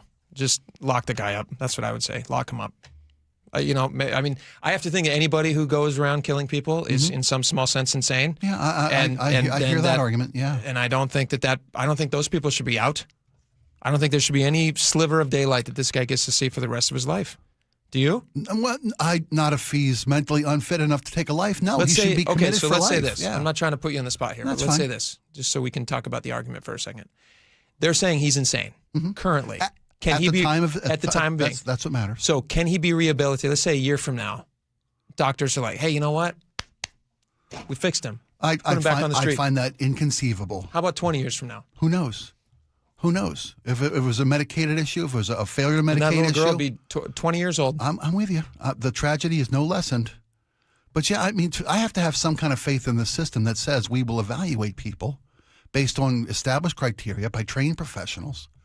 I mean, if someone is clearly not of sound mind, I don't want them held to the same standards that someone who's just got no morals. It's just interesting that same system that's giving him the benefit of the doubt that he might be insane is not even recognizing that this little child is a baby child. Yeah, they're just saying it's not even a person unless it's born alive. That's a crazy law to me. I'm with you. It hurts my head to even try to contemplate how they can make that. How that sounds like not justice. Even like a regular sane person can't contemplate it because it's crazy. Right, feels crazy because it is. Oh my gosh, what a horrible story. And God bless that family and God bless that father and the whole community. Tell you what, lost. man. You betcha. I was praying for those people this morning. I do all my show prep at like 5 a.m. I'm just sitting there thinking about You don't even want to think about it. That's the story you don't even want to think about. You don't even want to talk about it. It's so horrible. Yeah, but your point, you can pray for them, for yourself, for peace of mind, for wisdom for others. And the people that we're electing who would say that that's not a baby, I have to think that at some point that's really going to be a question that's going to, people are really going to have to think about that. They should, yeah, you bet. And we have to, we have to ask them. That's a simple question for legislators. Like, you go up to them, you say, was this 8-month-old baby, was that a baby? It feels like a trick question because the answer's so obvious. And anybody who would say, nah, if it's not born yet, it's not a baby. That's, what world? Honestly, I'm like sitting here having what world? That's crazy to me. I got to move off this. This is like taking me down a dark place. All right. Let's talk about some other stuff. You want to talk about income tax? What do you want to talk about? We can. It's not going to cheer you up, but we can. Sure, man. Yeah. All right. Ferguson has yet to sign this income tax into law. It's funny. We were talking to Chris Sullivan at 12:30 about how this Washington State Transportation Commission, they want to take away the public input into whether or not they can raise tolls. Well, yeah, the decision-making process. How many people can ride in toll lanes, things like that. Implementing or changing the rate of tolls has a public comment section because they want to hear what the public thinks and be accountable to that public. In years past, in saner times, they would have said, hey, you know what? The public has a vested interest in what we're doing here because they're the ones who are going to have to pay for these things. And then the Washington State Transportation Commission is saying, like, hey, you know what? It would be really advantageous to us for money-raising purposes to not get any input from the public. So what if we streamline that process so we don't have to hear any input from the public? By declaring an emergency. By declaring an emergency. And they got that little kernel of an idea from a Jamie Peterson, Senate Majority Leader Jamie Peterson, and Governor Bob Ferguson, who has this income tax bill sitting on his desk, and he could sign it any day. And I think the reason he's not signing it is because today and tomorrow you have the Board of Governors in the NBA voting on whether or not to send a team to expand the league. Well, to entertain the possibility of sail ownership. Yeah, that's what's going on. Yeah. Yes. Yeah. And so that's happening concurrently with Ferguson, who's sitting there in his office, just like staring at that bill, waiting to sign it. His hand's getting itchy. He's like, can I sign it? Can I sign it? And they're like, no, we got to wait till the NBA thing. So I don't know that that's the cause. That's my suspicion, is that's playing into whether or not he's thinking about signing it. And people are asking. Como News had another piece. Good for Como. Como News sat down with State GOP Chair Jim Walsh, who's come on the show many times, asking about, all right, well, what happens with that bill once he signs it? What's the process like after it passes? I mean, at what point? Because again, they called it an emergency, so there's no referendum on this. At what point do people get to weigh in more than just signing into some legislative pro or con thing? At what point can people actually have a say in whether or not they want this income tax to be passed? This is what Jim Walsh had to say. Do you think a repeal effort stands a better chance than challenging this in the courts? I think they're two different tracks and both will go forward. I think an initiative would be the better way to go, but there will be lawsuits. So there's going to be lawsuits. There's going to be initiative probably. I mean, I'm seeing everywhere online they're talking about, getting ready for that initiative process, which you talked about all the time when we were in the middle of this debate. Yeah.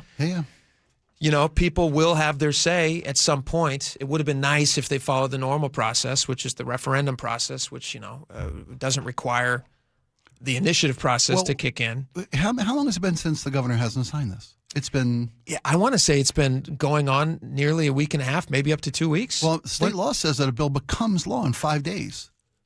An unsigned bill becomes state law in 5 days. 5 business days, not counting Sundays. Is he trying to have it be state law without ever signing his name to it? Is that possible? If the legislature has adjourned, the governor has 20 days. 20 days. Okay. He's got 20 days. We're still in that window, but we're getting close. So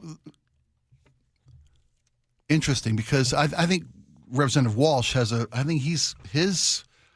want to say conspiracy, his suspicions, I think are more reasonable, more rational, that the governor's trying to slow walk this and limit the amount of time a public referendum could come to bear. By this November's election cycle, right? If you want, because he's talking about the referendum process is out the window, right? Because of they made an emergency which cancels the referendum process. I guess not a referendum on the bill, process. An initiative process to put it in front of the voters, because it's going to be challenged in court. We all know that. That's because it's.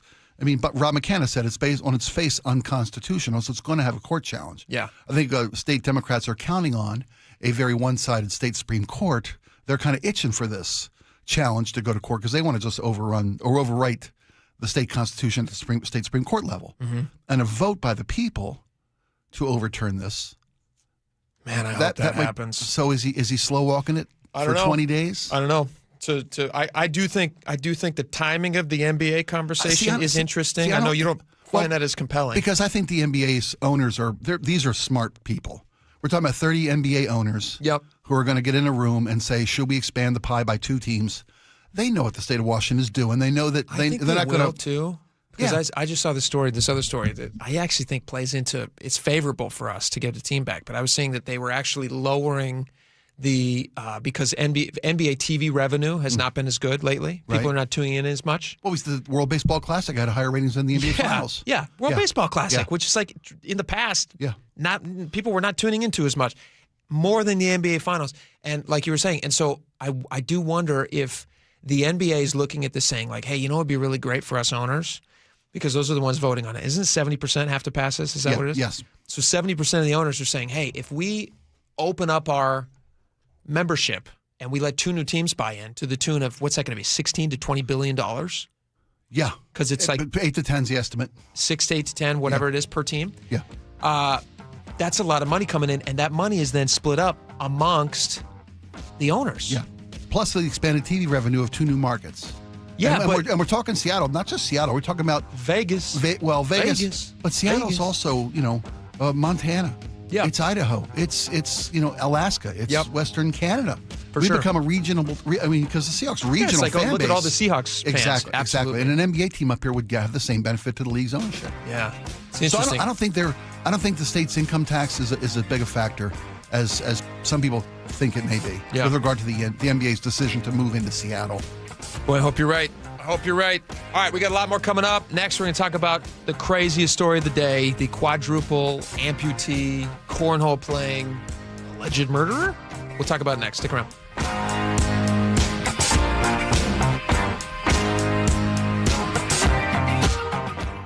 This hour is brought to you by Insulation Northwest.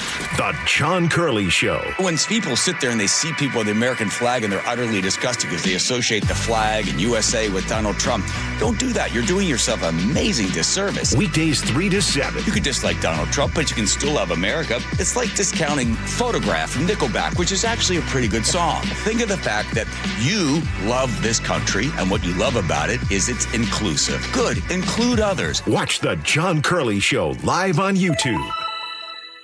This is a test of your emergency alert system.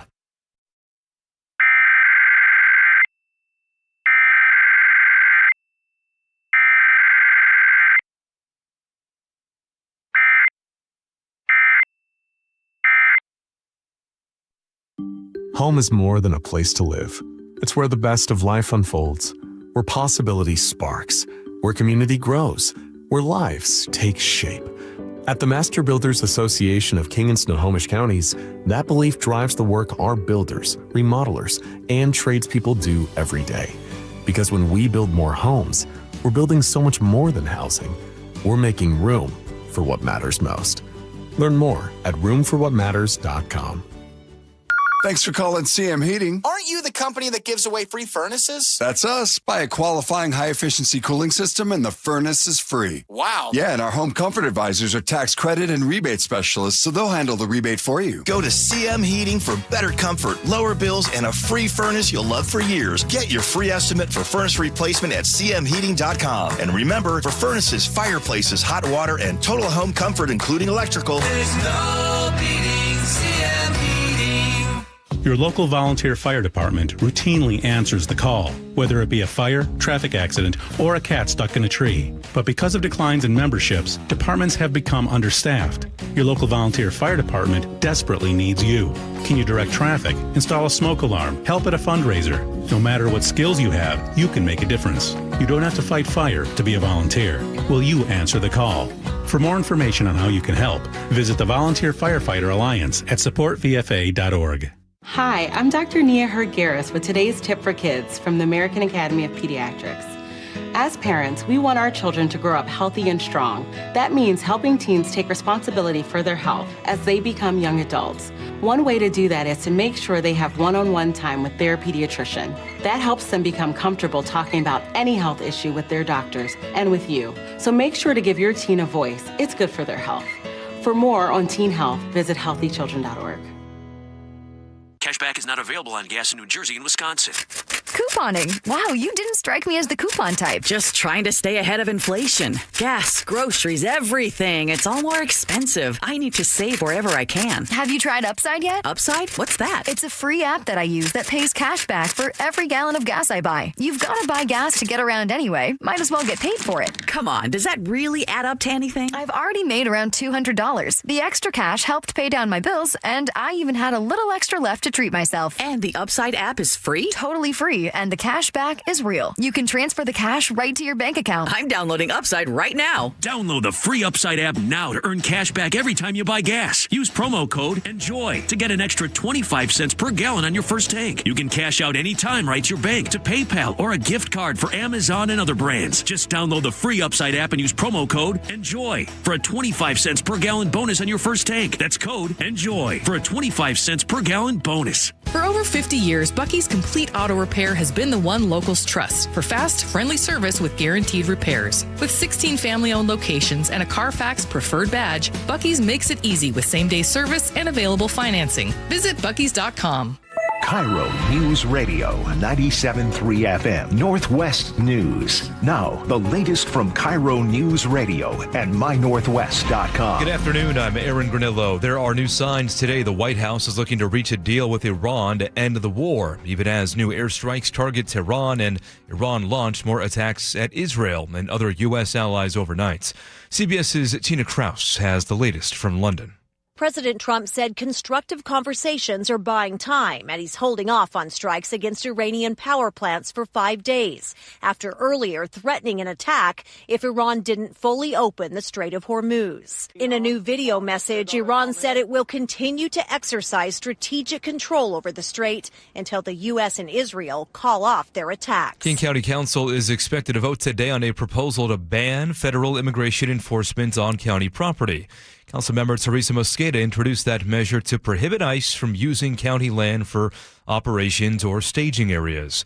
Her colleague on the council, Reagan Dunn, tells Gene Ursula he will most likely vote no. This county got just hammered in federal court by Dow Constantine and King County closing the airport, Boeing Field, to ICE deportation flights, and I'm not sure that this is legal. That measure also directs the sheriff's office to intervene if ICE violates the rules. Reagan thinks it could lead to a lawsuit.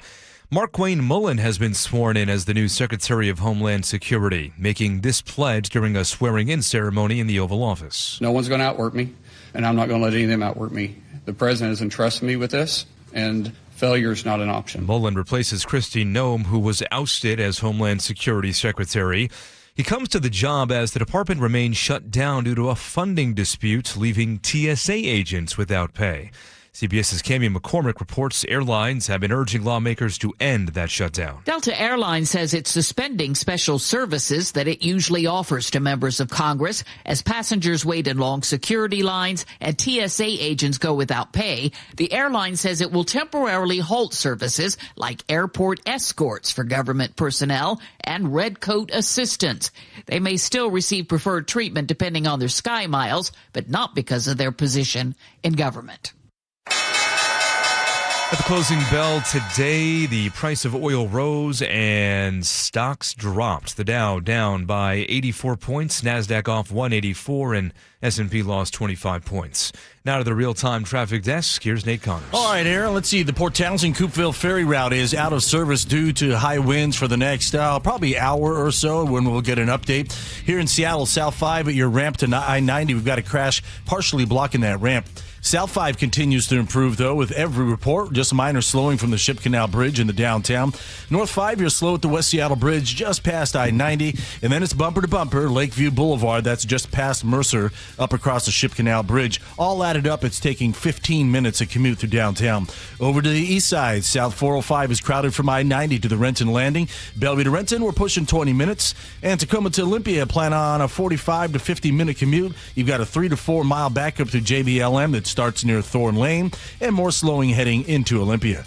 KIRO News Radio, real-time traffic. I'm Nate Connors. Thank you, Nate. Now to the forecast. Looking at cloudy skies and showers as well after some heavy rain today. We'll see the rain taper off as the night goes on.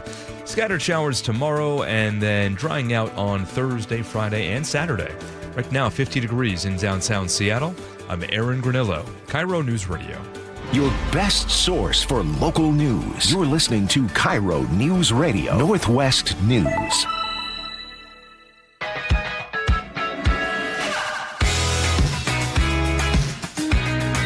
All right, welcome back to the show. This was Spike and I from time to time. We've mentioned this a couple of times on the show now, but Spike and I from time to time during the commercial breaks, we'll have on one of the TVs. We usually have sports on, so like right now there's March Madness stuff that we would have the TVs tuned to.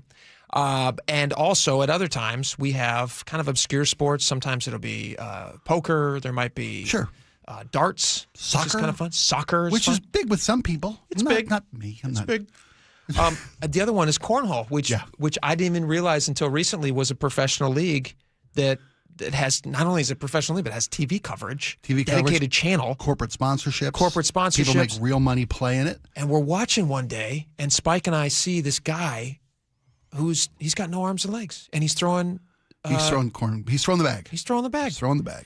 And they did a feature on him a few years back because everybody thought the same thing. How does a guy who has no arms and no legs, a professional and he's a good player. He's accomplished. Yeah. His name is Dayton James Weber. He's 27 years old. DJ Dub.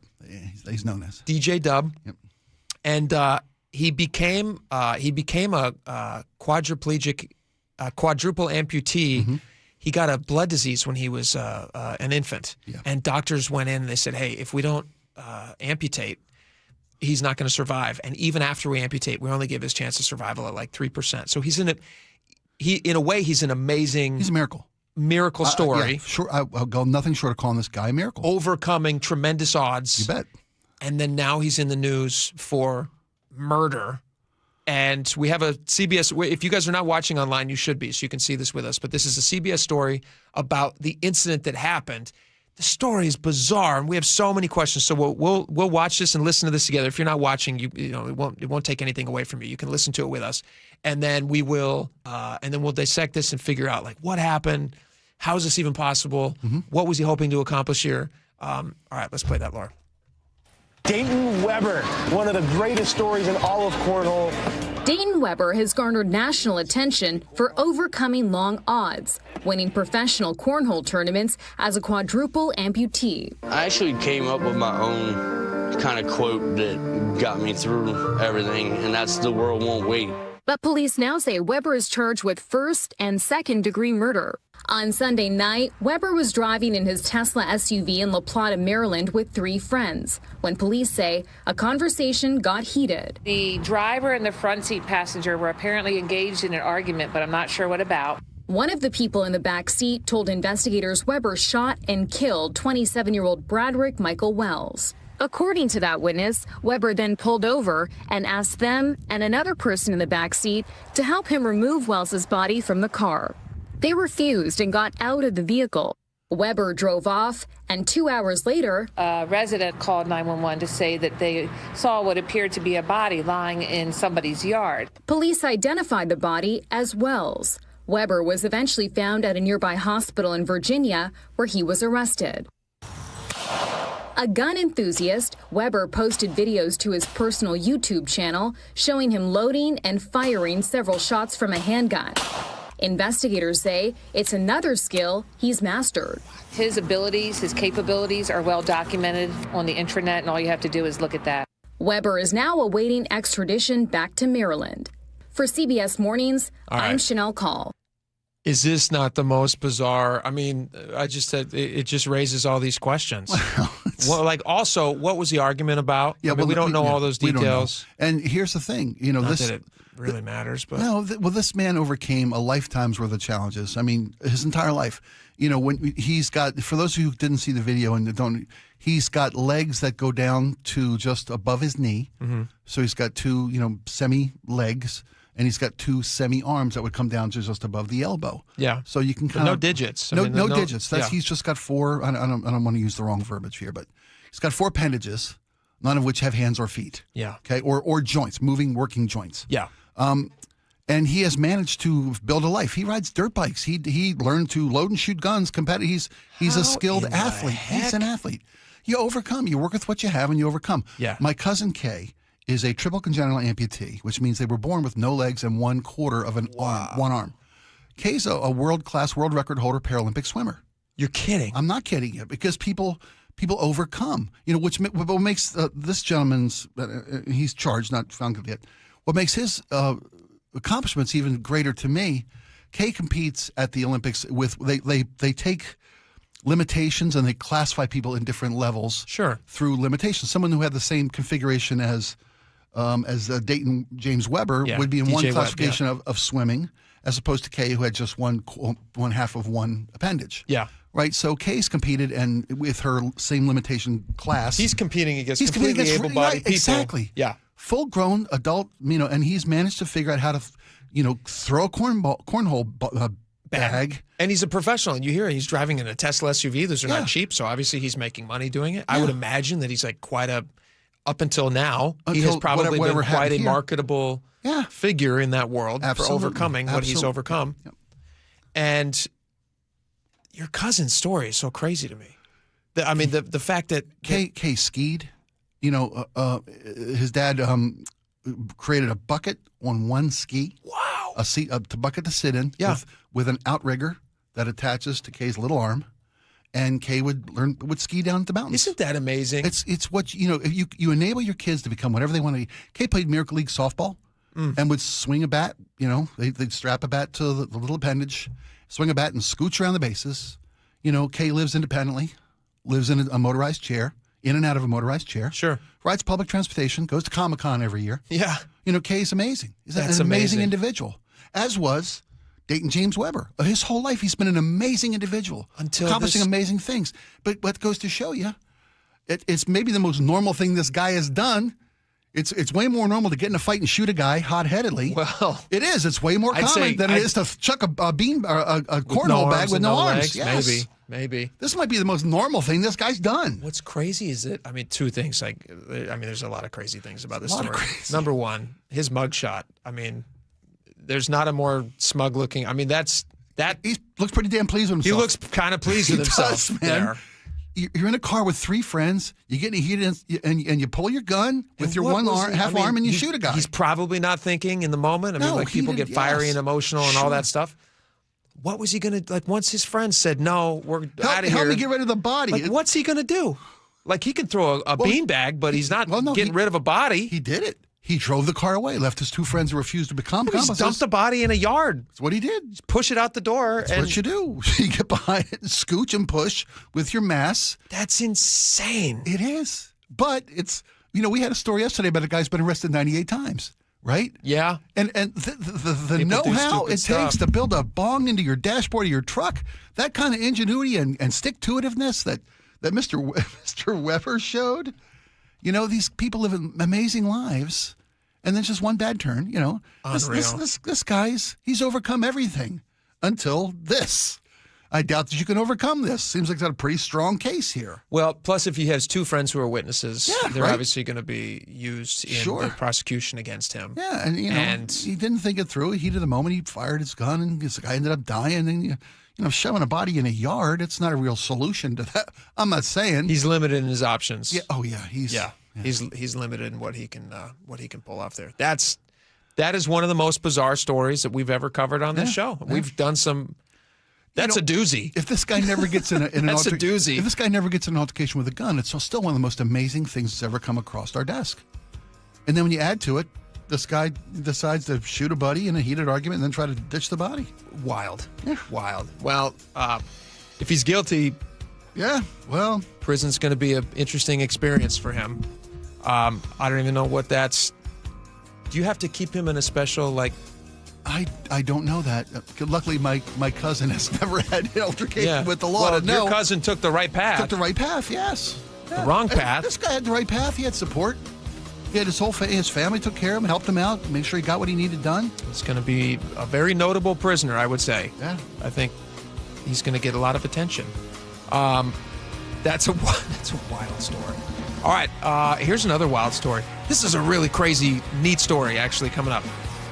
What would you do if somebody walked up to you, let's say you have some land somewhere. Mm-hmm. Somebody walks up and says, I can make all of your riches and dreams come true. I'm just going to dump money on you, but I want a piece of your land. But it's your family land. Okay. What price? How much are you willing to say no to until you finally go like, that's financially irresponsible to say no to that? Is there an amount? Because there's a family who have a family farm in Kentucky who was just offered an amount of money that I think few people could say no to. And I'll tell you what they did next. We have some audio of this. It's a pretty wild story. We'll talk about it. Stick around.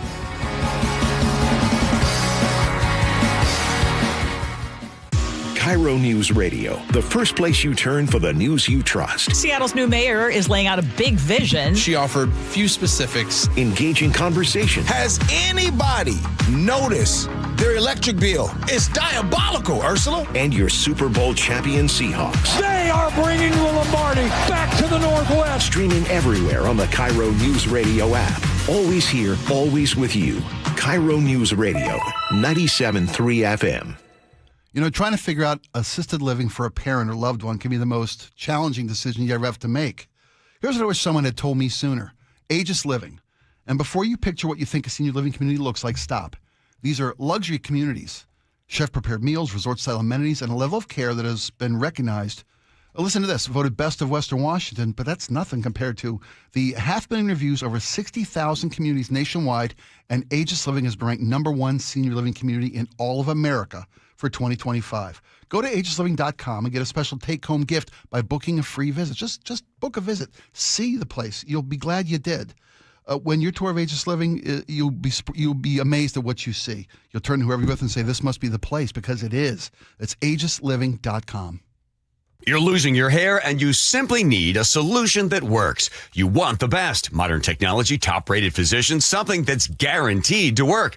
Guys, you need world-class Dr. Perungo and his team at Advanced Hair. Advanced Hair has completely redefined hair restoration. From the experience itself to their unmatched results. Receding hairline, bald spot, thinning hair, maybe all three like I had. Get your hair back with Advanced Hair's simple one-day treatment that begins to regrow your own natural hair the very next day. Advanced Hair has changed tens of thousands of lives, including mine. And get this, Advanced Hair is once again the winner of the 425 Business of the Year. For your free consultation, call 425-449-8185. Right now, you'll get $250 off and 250 free hair grafts.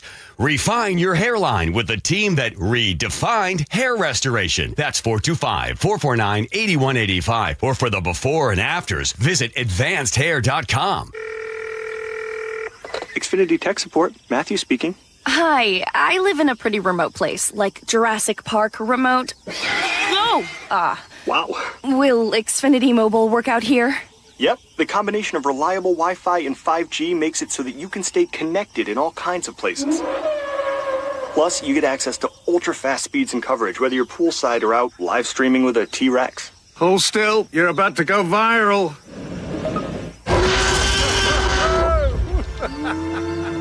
Welcome to a new era of Wi-Fi boosted mobile. Cut your mobile bill in half with 2 lines of unlimited. Learn more at xfinitymobile.com. Xfinity. Imagine that. Watch Jurassic Park with Xfinity. Restrictions apply. Xfinity Internet required. Savings comparison based on promotional rate for 2 lines of Xfinity Mobile Unlimited versus 2 lines of T-Mobile Experience More, Verizon Unlimited Plus, and AT&T Starter as of February 10th, 2026. Taxes, fees, extra. The possibility of lung cancer can be pretty scary, especially if you're one of approximately 8 million current or former smokers at high risk. That's why SaveByTheScan.org wants you to know that now there's a breakthrough low-dose CT scan that can detect lung cancer early, and it only takes 60 seconds. You stop smoking, now start screening. For an easy quiz to see if you're eligible, visit SaveByTheScan.org. It could save your life. SaveByTheScan.org is brought to you by the American Lung Association's Lung Force Initiative and the Ad Council.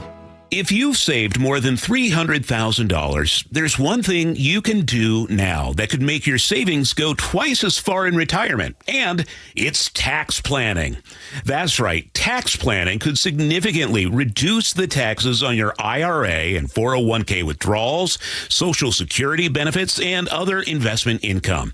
Charlie Harger here. Find out how much money you could save with a free retirement tax savings analysis from the good people at Boss Retirement Solutions. To schedule your free analysis, call 206-210-1350.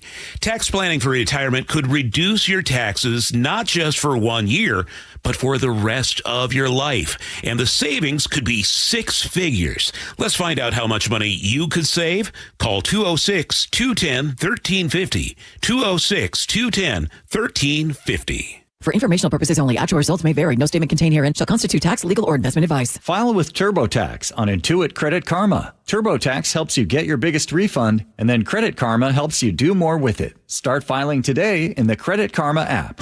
How does your roof look after this winter? Justin Shirley, CEO of State Roofing and Exteriors. Spring into action today. Save $3,000 on a new roof, siding, deck, or windows. Call 866-ROOF-ROOF or visit stateroofing.com.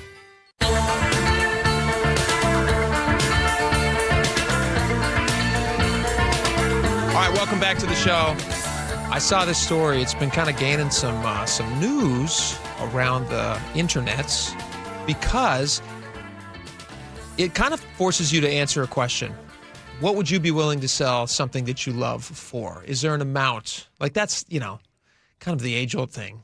What are you willing to trade it's not morals so much. Well, in this case, they really do feel like it's a moral decision. There was a moral decision they made here, yeah. Because it wasn't about the money, because they were offered, is it 10 times the value of the land? Yeah, we'll get into that in just a second. Okay. There's a family in Kentucky, the Huddleston family, Ida Huddleston, and her fam have 1,200 acres of farmland in Maysville, Kentucky, which I don't know if you've ever been to Maysville. Gorgeous. Is it the heartland of America? It is, yeah, absolutely.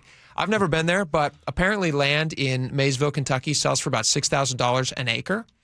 And this family, which owns 1,200 acres of farmland, say that somebody approached them and offered them like a big, big paycheck to not even have all of their land, just part of their land. I'm going to play you this cut. This is Delcia Bear, who I believe is like the great-great-granddaughter of the people who originally worked this land, like going all the way back to the Great Depression, where they grew wheat so they could, feed the nation. They're very proud of that. So listen to this real fast. They talked to a local news station, WKRC, about what this farm means to them, and then we'll tell you here in just a second how much money they were offered to put a data center. They say they don't reveal who the company was, although apparently other farms around the area were also asked about this, and they say a major, giant AI company wants to put a data center, which we see news stories about this all the time. This is like the next big thing, is AI data centers. They take up an incredible amount of energy and space. And the other thing that data centers need a lot of is water, like local water tables. Exactly. They kind of like suck up those things. And anyway, so they offered him a phenomenal amount of money. But this is Delcia Bear, who talks about how much this land means to them. My grandfather and great-grandfather and a whole bunch of family has all lived here for years, paid taxes on it, fed a nation off of it, even raised wheat through the Depression and kept the bread lines up in the United States of America. When people didn't have anything else, if it's my way, I'll stay and hold and feed a nation. $26 million doesn't mean anything. $26 million, which apparently is like 10 times the value of the land. That's right. What do you think about this? We have another cut, too, from her mother, Ida Huddleston, who's I guess her great-grandfather was the one who worked this land. But $26 million, I think a lot of people hear that number and they go, hey, you know what? $26 million is pretty good. Well, these folks have different priorities. Yeah. And they've got what they need, and they take pride in what they do. And I think they probably factor in that these data centers you mentioned, they consume massive amounts of electricity. They consume massive amounts of water. They impact the land around them. Mm-hmm. So I think it sounds like the Huddlestons took into consideration not just the people who benefit from their farming, but the community in which they live and have lived for generations. Sure. And what would a data center do to that community? The other farmers in the area It's funny. It's a data farm. Data farm, yeah. Isn't it crazy? It's ironic. Yeah. But when your great-grandfather's plowing the land and you take trying pride. to feed the world Yes. in the Great Depression, Yeah. and you think like, what's this land going to be used for someday? What am I going to pass down to my family members? Someday, this is going to be a data center filled with AI bots, and there'll be no humans in sight. Sucking up that water, Sucking boy. up that sweet Sucking up water. that sweet Ohio River. Isn't that crazy? Listen to this. So this is Ida Huddleston. This is the mother talking a little bit about that. They call us old stupid farmers, but we're not. We know whenever our food is disappearing, our lands are disappearing, and we don't have any water and poison, we know we've had it. So what do you say to the people who are in town that say, hey, this is going to bring jobs, this is going to bring economic prosperity? I say they're a liar and the truth ain't in them, is what I say. It's a scam. These are simple people. I like them. I'm telling you. Salt of the earth. There is a song. I can see Meryl Streep playing the grandmother. Oh, she'd be great. Right? Yeah, no, she's the best. There is a song right now. It's exactly this premise. I'm a big country music fan, and there's a song called MacArthur, and it's about this MacArthur family, and it's sung by these like huge stars: Tim McGraw, Eric Church, Hardy, and Morgan Wallen. Do you know those names? Sure. Okay, so those guys all play different generations of the same family. Tim McGraw plays the original guy who started this farm. Eric Church plays his son who dies in Vietnam. Hardy plays his son, and Morgan Wallen. And listen to the end of this song. I'm going to play this so you can bring this down. We'll go out on this music. This is how they are convinced to not sell their land. Listen to this. Saying my bloodline, it bled on this ground. Soon we all find that's where we're bound. And Father Time don't leave anyone out. And when you pass on, what you gonna pass down? Oh. And when you pass on, what you gonna pass down? We're gonna pass down. We're gonna pass down. We're gonna pass down. I think that says it all. I wish this family wasn't the outlier, because someone's going to take that money. Yeah. Someone's going to take that money and ruin that community and that not this the family. Huddlestons. All right, we got a lot more. Stick around. KIRO Newsradio, where you turn for the news you depend on. Two competing budget proposals. Senators want to be aggressive, they say. Traffic. We have a stall on westbound 16. Conversation. If they pass this thing and Governor Ferguson signs it into law, I think there's going to be a mass political sea change in Washington State. And your Super Bowl champion Seahawks. They're bringing it home again. Broadcasting live from the KIRO Newsradio YouTube channel. KIRO Newsradio 97.3 FM.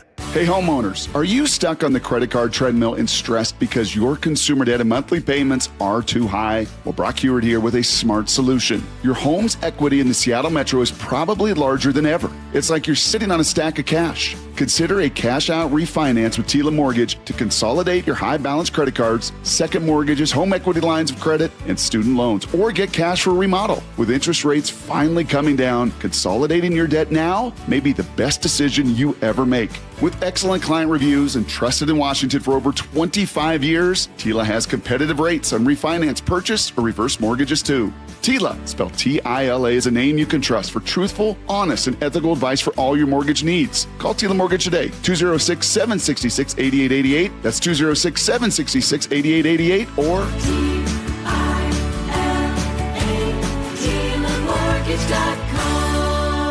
Tila Mortgage LLC is a mortgage broker. NMLS 2472046. If you've been arrested for DUI, you need a hero. We're giving free consultations via phone and Zoom. Go to DUIHeroes.com or call 1-800-DUI-HERO. We're human and we make mistakes. If you need someone by your side during a challenging time, DUI Heroes is there for you 24/7. They're excellent at what they do. DUI Heroes averages 90% of all DUI offenses they take on being reduced or completely dismissed.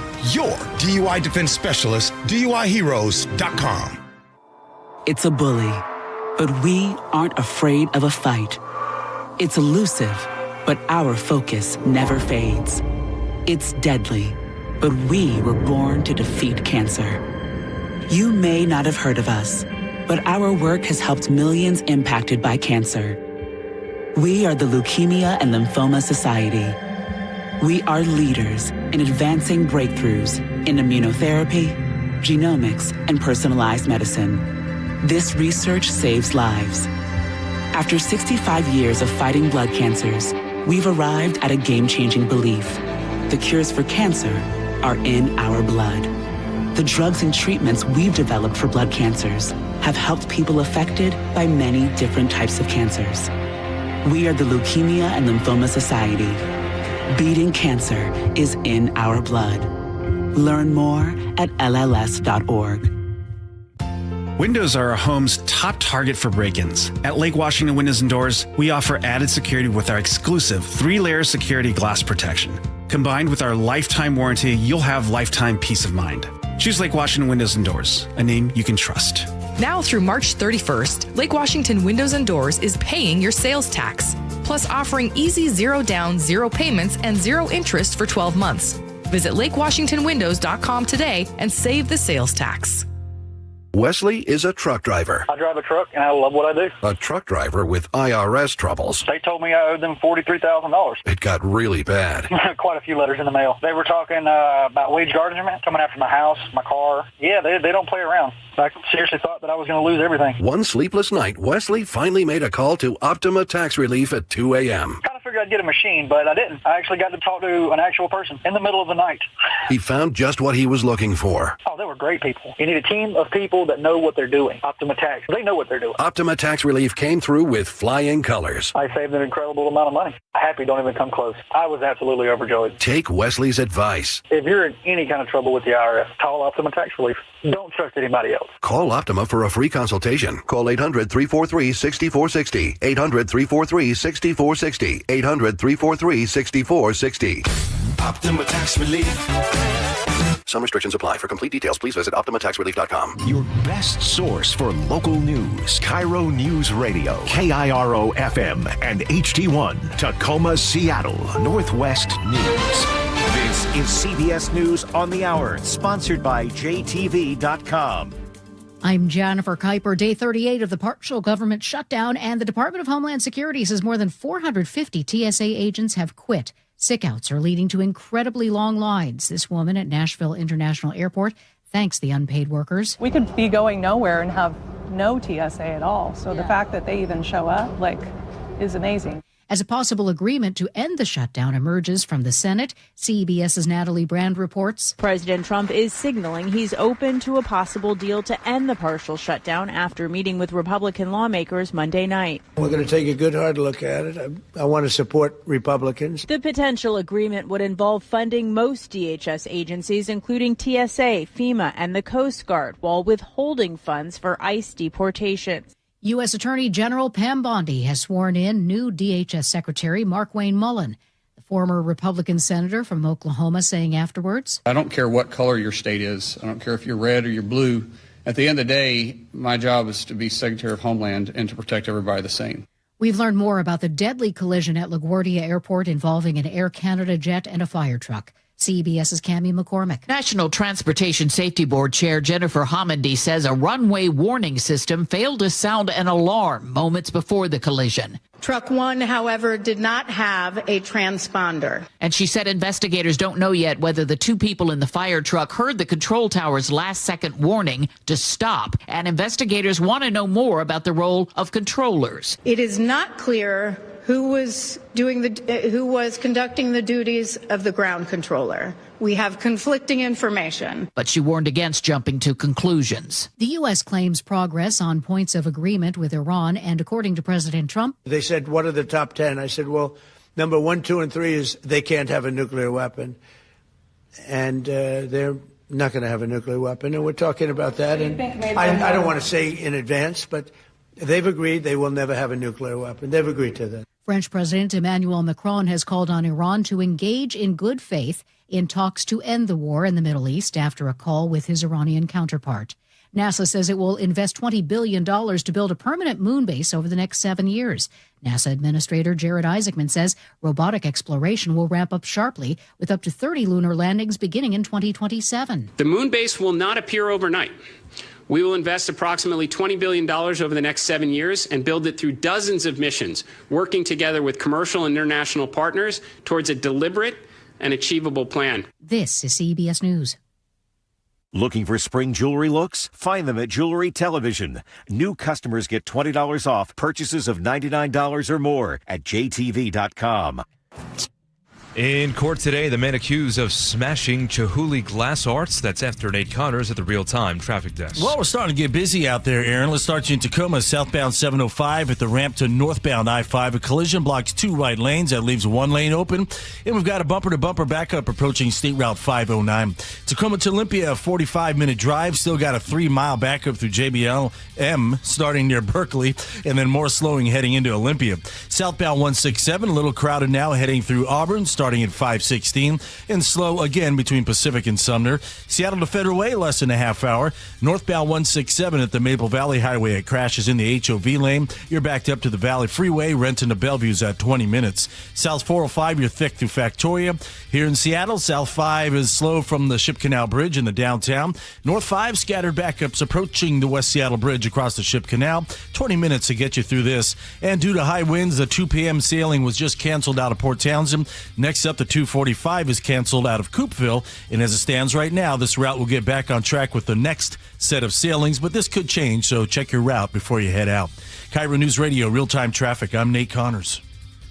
KIRO News Radio 97.3 FM Northwest News. Now, the latest from KIRO News Radio and mynorthwest.com. Good afternoon. I'm Aaron Granillo. The man charged with vandalizing the Chihuly Garden and Glass at Seattle Center last week was in court today. KIRO News Radio's James Lynch has more. 40-year-old Alexander Taylor pleaded not guilty to 3 felony charges for allegedly destroying nearly $250,000 in Chihuly glass and sculptures. The garden is a popular attraction for visitors and locals. Casey McNurthney with the King County Prosecutor's Office says the loss can't be calculated in dollars alone. The sentimental value, you don't ever get those art pieces back. They're one of a kind. Taylor is charged with malicious mischief, burglary, and assault. He's due back in court next month. James Lynch, KIRO News Radio. A homeowner in Rainier Beach sharing video of a 16-year-old double homicide suspect. It shows that boy, who was 15 at the time, walking past homes just after the shooting in January. David Hansen tells KIRO 7 TV his security camera recorded the teen. In this neighborhood, after that happened, I made a WhatsApp group, like a neighborhood watch group, so we can keep things safe. Suspects charged with 2 counts of first-degree murder for killing 2 Rainier Beach High School students. That boy appeared in court yesterday. Prosecutors want the teen charged as an adult. A Seattle police detective who accused the Department of Discrimination has reached a settlement for $750,000.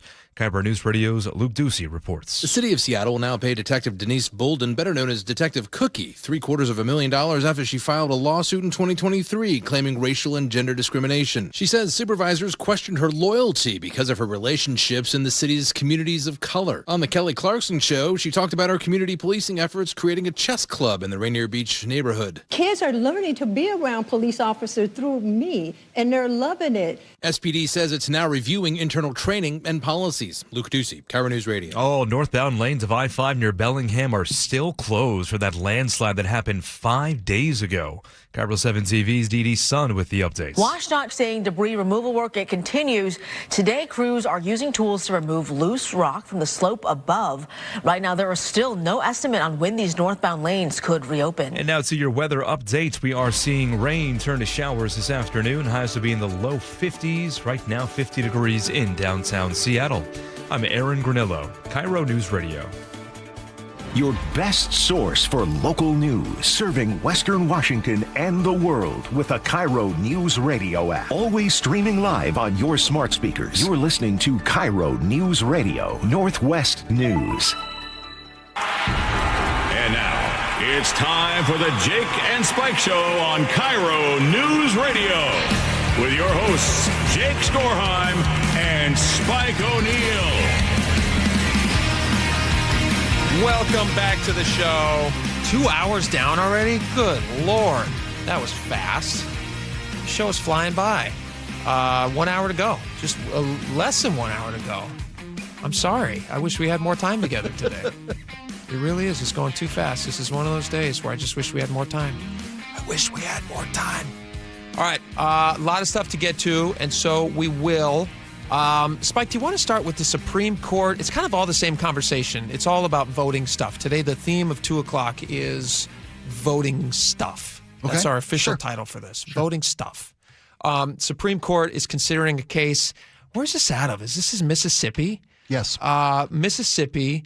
They are challenging in the Supreme Court right now when votes can be accepted and how long. So in Mississippi, for instance, they can accept votes up to 5 days after Election Day for mail-in ballots. If they're postmarked by Election Day, Yeah. they can accept them 5 days past them- Election Day. Accept them 5 days. Yeah. So let's say you put it in a mailbox for whatever reason or to a mail carrier.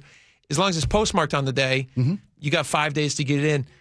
Why wouldn't they stretch that to 6? What stops 5? I guess they have to pick a number They have to pick somewhere. a number, but the people challenging this want all votes to be in by Election Day. The argument is that Election Day is Election Day. Yeah. One day only. Yeah.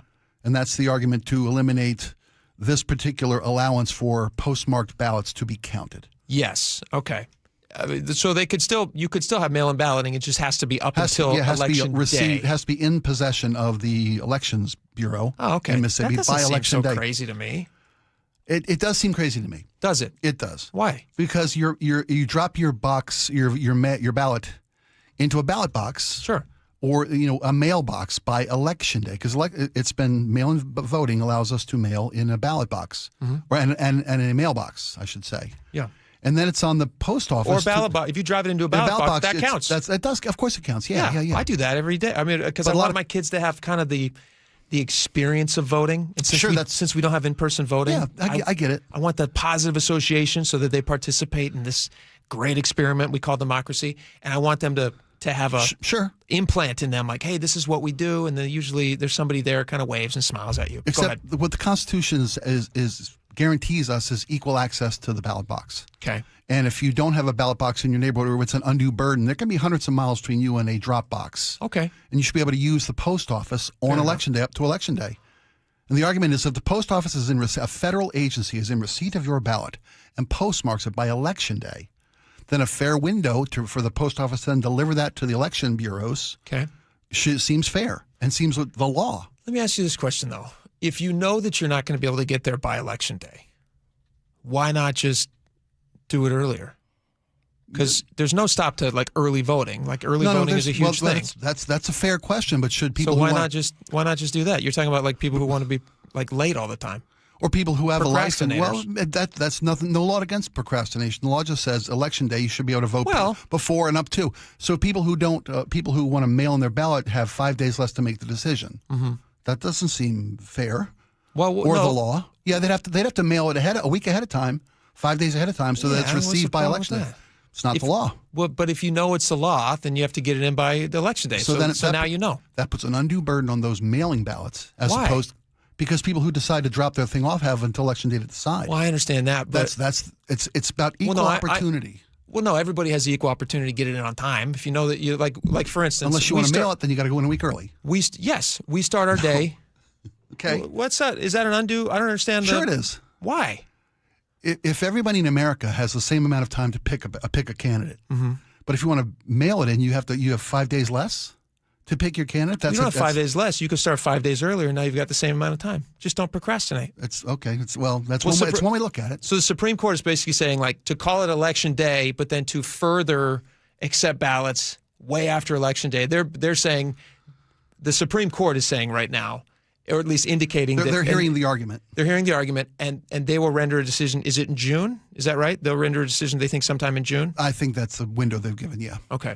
They're hearing oral arguments now. Do you think that they're likely to decide that Election Day is the day, or do you think that sounds like they'll stretch it out? What do you think? I think they'll allow it to be stretched out. I don't think it's constitutional to allow people or to require people to be a week ahead of time if they want to mail it. I think that's an unbalanced requirement on voting.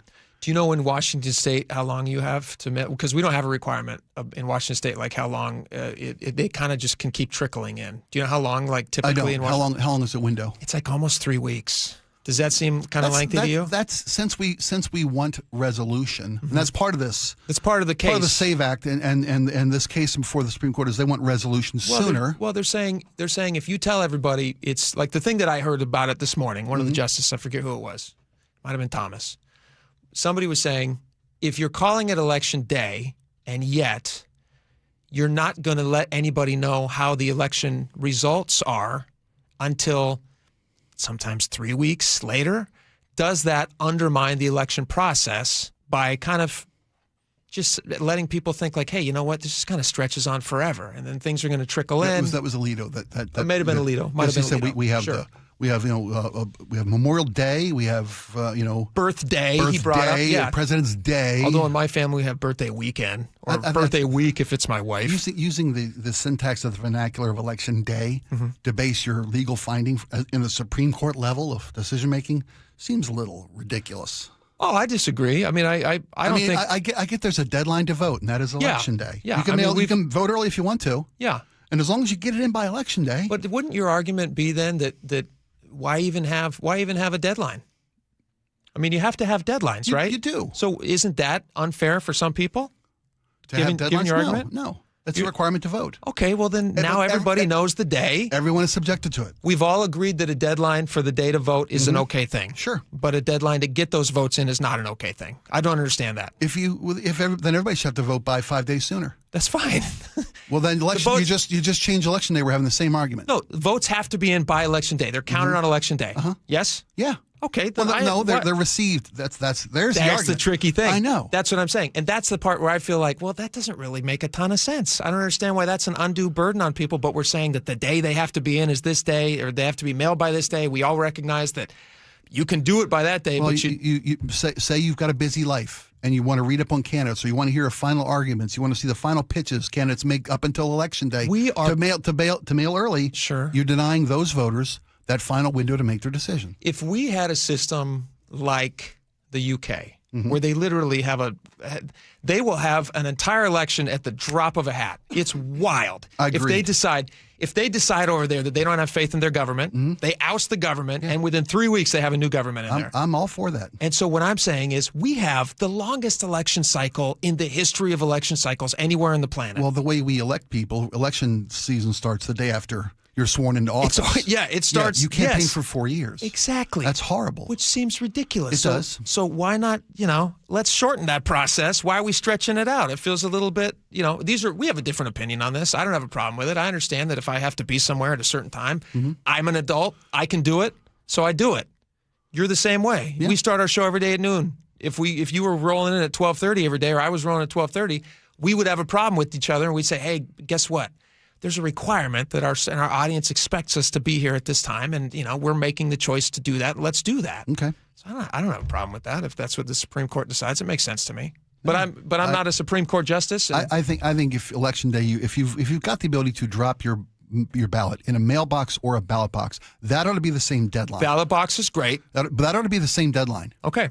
Ballot box or election box, or mailbox should be the same date. Well, those are different entities, though, aren't they? No, you're a federal agency receiving a ballot. But one of them represents a federal official, which is the election board. The ballot box. The ballot box. So does the mailbox. It's a federal agency. I don't know if that's the same delineation, legally speaking. I don't think that's a federal election official. You have to have your ballot postmarked by Election Day. So as it stands right now, it is the same. They have the same. I guess that's what the Supreme Court's looking at. Well, they're looking at things received by the election agencies, bureaus, whatever you want to call them. Let me ask you this question. Yeah. If they decide, Supreme Court rules that it has to be in by Election Day, do you think that you could figure out how to comply with that? I probably could. But it would. Is that an undue stress on you? Yes. It's not undue stress. It's not about undue stress. It's not about how difficult something is. It's about that's the whole argument of your side is that it's too difficult for people to get it in by Election Day. No, it's not. That's a different set of rules for mail-in voters as opposed to on in-person vote or ballot box voters. It's a different set of rules, a different window of time to pick your candidate, a different deadline to get your ballot in. Someone who mails it and someone who drops it. Why do people do it by mail? Because it's convenient. Because it's right? convenient. Yeah. Okay, so just start earlier. You get it. Like how early do we get? I get my ballot. I get my ballot in the mail weeks ahead of time, and you know when I fill it out?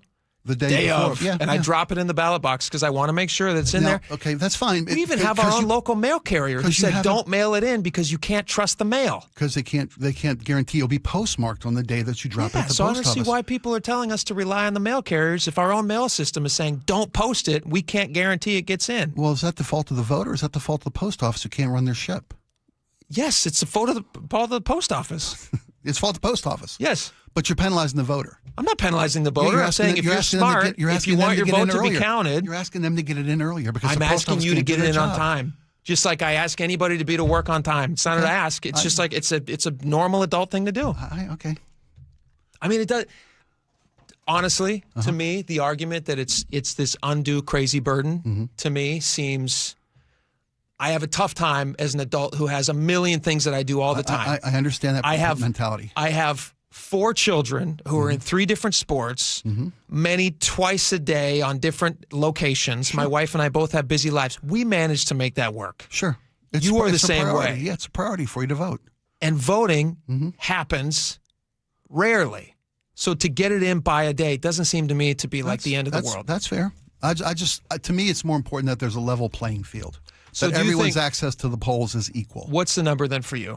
Of what? Days late. So in Washington State, it's like 20, 21 well, days. Well, that's a different question. No, that's what I'm asking you. If you want to keep it into after the fact. Washington has, by the way, Washington, out of all 50 states, and they don't all have mail-in balloting, obviously, but of the states who have mail-in balloting, we have the latest possible acceptance of late mail-in ballots. So, what number for you would be a magic number? 10 days.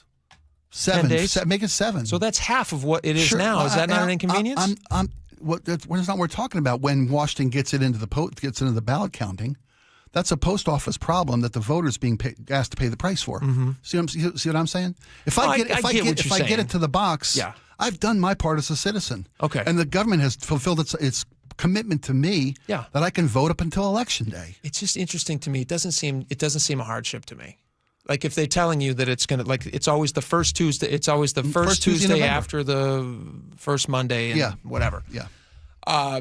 If you know that, and if they tell you it's got to be in by election day, you know what I also think would be nice? In-person voting.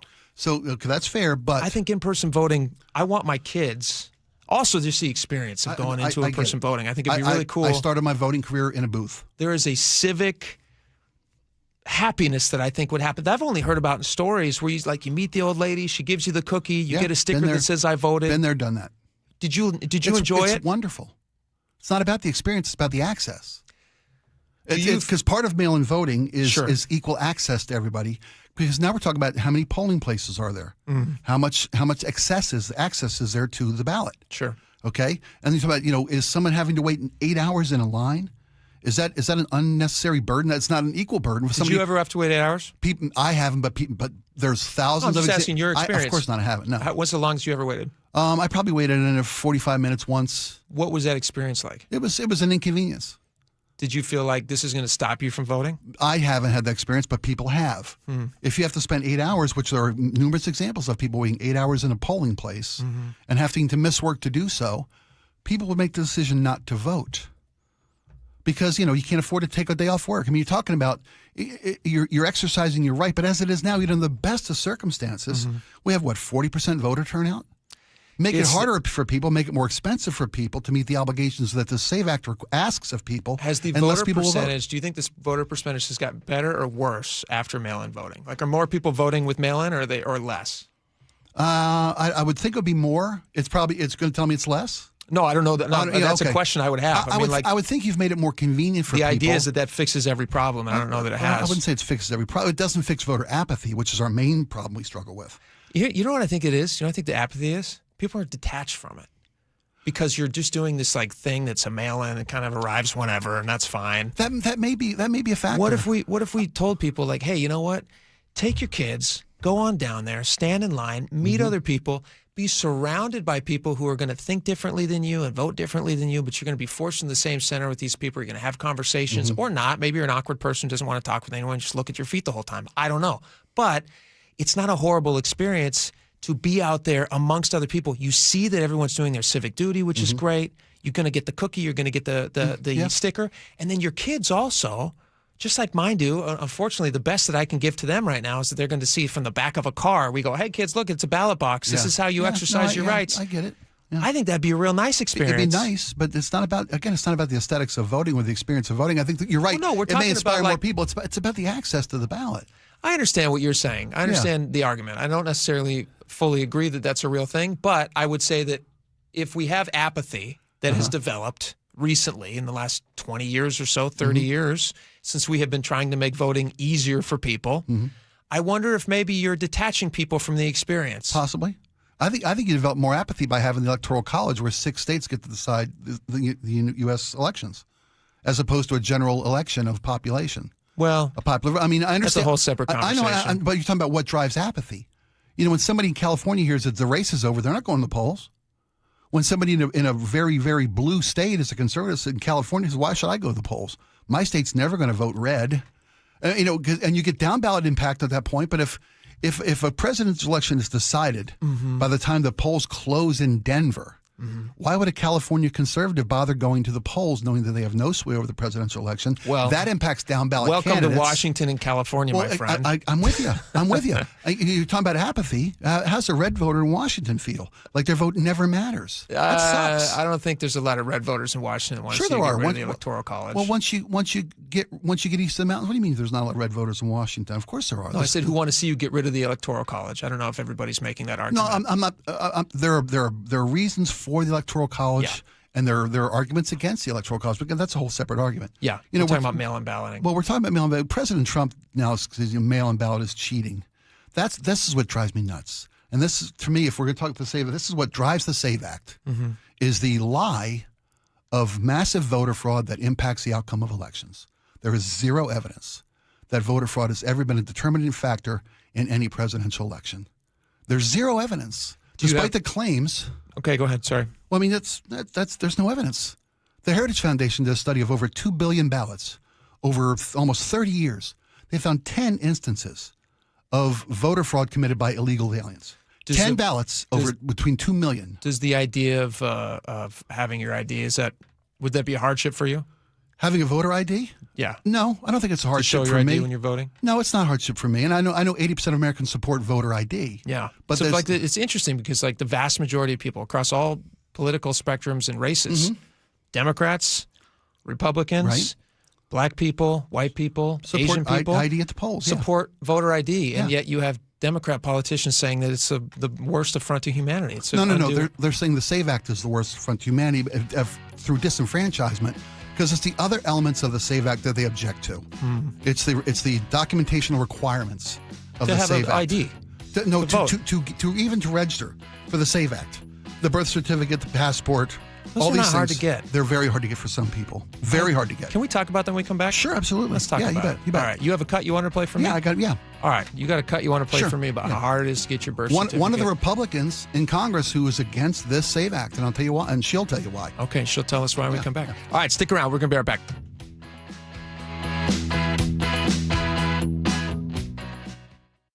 This hour is brought to you by Davis Law Group. The John Curley Show. When people sit there and they see people with the American flag and they're utterly disgusted because they associate the flag and USA with Donald Trump, don't do that. You're doing yourself an amazing disservice. Weekdays 3 to 7. You could dislike Donald Trump, but you can still love America. It's like discounting Photograph from Nickelback, which is actually a pretty good song. Think of the fact that you love this country, and what you love about it is it's inclusive. Good. Include others. Watch The John Curley Show live on YouTube. Mariners fans, the 2026 season is officially on deck. And Cal, Julio, and the defending AL West champs are ready to feed off your energy at T-Mobile Park. Be here for every monster home run. There it is, number 60. The magical tour of Cal Raleigh just continues. Every 100-mile-per-hour heater. He throws it and the ball game's over. Andres Munoz has simply been incredible. Every clutch moment. A bases clearing, 3-run double by Josh Naylor. Holy smokes, the Mariners have the lead. It's going to be an epic 50th season, and you won't want to miss it. Mariners baseball, try to end up. The Mariners' first homestand is almost here. Don't miss opening day Thursday at 7:10. Cal Raleigh 60 home run bobblehead night Saturday at 6:40. Presented by Alaska Airlines. And next week's showdown against Aaron Judge and the Yankees, March 30th through April 1st. Get your tickets at mariners.com. Hi, I'm Dr. Gordon Christensen, and if you're a dentist as I am, or you know a dentist, please take a moment to listen. When I became a dentist, I learned how quickly poor oral health can lead to other serious health problems. And for people without access to care, these problems can spiral very quickly. I wanted to help, but I wasn't sure how I could until I joined Dental Lifeline Network. It's a nonprofit that has helped us literally change the lives of people in our communities. DLN asked dentists to volunteer to see just one of the many patients in need in your area. It's very simple. DLN screens those in need and coordinates an initial appointment that takes place in the comfort of the dentist's own office and on their schedule. Right now, there's a wait list for patients in need in your community. I'm asking fellow dentists who will join me in seeing one patient per year. Learn more about Dental Lifeline Network at willyouseeone.org. That's willyouseeone.org. He was the heart of your family, and he taught you our history. He helped you fix your first flat. He was the best backyard DJ around. And every time he'd tell a story, he'd own the room. But now more than ever, he may feel alone. Today, older adults and their loved ones are struggling to connect in a time when connection has never been more important. But there is something we can do. Embrace our older loved ones through StoryCorps Connect. With StoryCorps Connect, you can honor seniors remotely with an interview about their life. Every interview will be archived at the Library of Congress, becoming part of American history, so that years from now, future generations can listen in. All right, Grandpa, what's one piece of advice you have for me? Just 3 words, sweetheart. Live with courage. The man that had the best stories still has plenty of stories to tell. So connect virtually and share the conversation of a lifetime at StoryCorpsConnect.org/AARP. Connect, honor, share. StoryCorps Connect. A message from AARP, StoryCorps, and the Ad Council. If you owe back taxes, listen carefully to rule number 1. Never go up against the IRS alone. They're cracking down, freezing bank accounts, garnishing paychecks, canceling passports. Even your home or business could be at risk. But here's what they don't tell you. The IRS has powerful tax relief programs that could save you thousands if you qualify. That's why smart people call Optima Tax Relief, America's #1 tax resolution firm. Nobody knows these programs like the experts at Optima. Their team of tax attorneys and licensed professionals have resolved over $2 billion in tax debt for people just like you. The IRS is not stopping, so don't wait and don't take them on alone. For tax help you need, for tax help you can trust, call Optima today for a free consultation. Call 800-343-6460. 800-343-6460. 800-343-6460. Optima Tax Relief. Some restrictions apply. For complete details, please visit OptimaTaxRelief.com. KIRO News Radio 97.3 FM Northwest News. Now, the latest from KIRO News Radio and MyNorthwest.com. Good afternoon. I'm Aaron Granillo. President Trump today claimed great progress toward ending the war against Iran. We are in about the best bargaining position. We're way ahead of schedule. And again, they have no Navy and they have no Air Force and they have no missile protection and most of their missiles are gone. President says the U.S. has been talking with the right people, though Iran has denied such talks have taken place. And now there's word the Pentagon is expected to send thousands of airborne soldiers to the Middle East.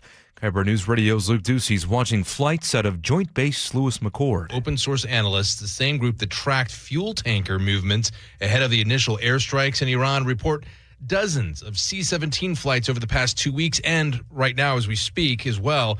Many are departing from bases, they say, tied to rapid deployment units, with some reportedly landing in Israel and Jordan. At least 7 of those flights, they say, originated from JBLM. Security lines at SeaTac airports are moving smoothly today, despite the ongoing partial government shutdown, causing major TSA delays across the nation.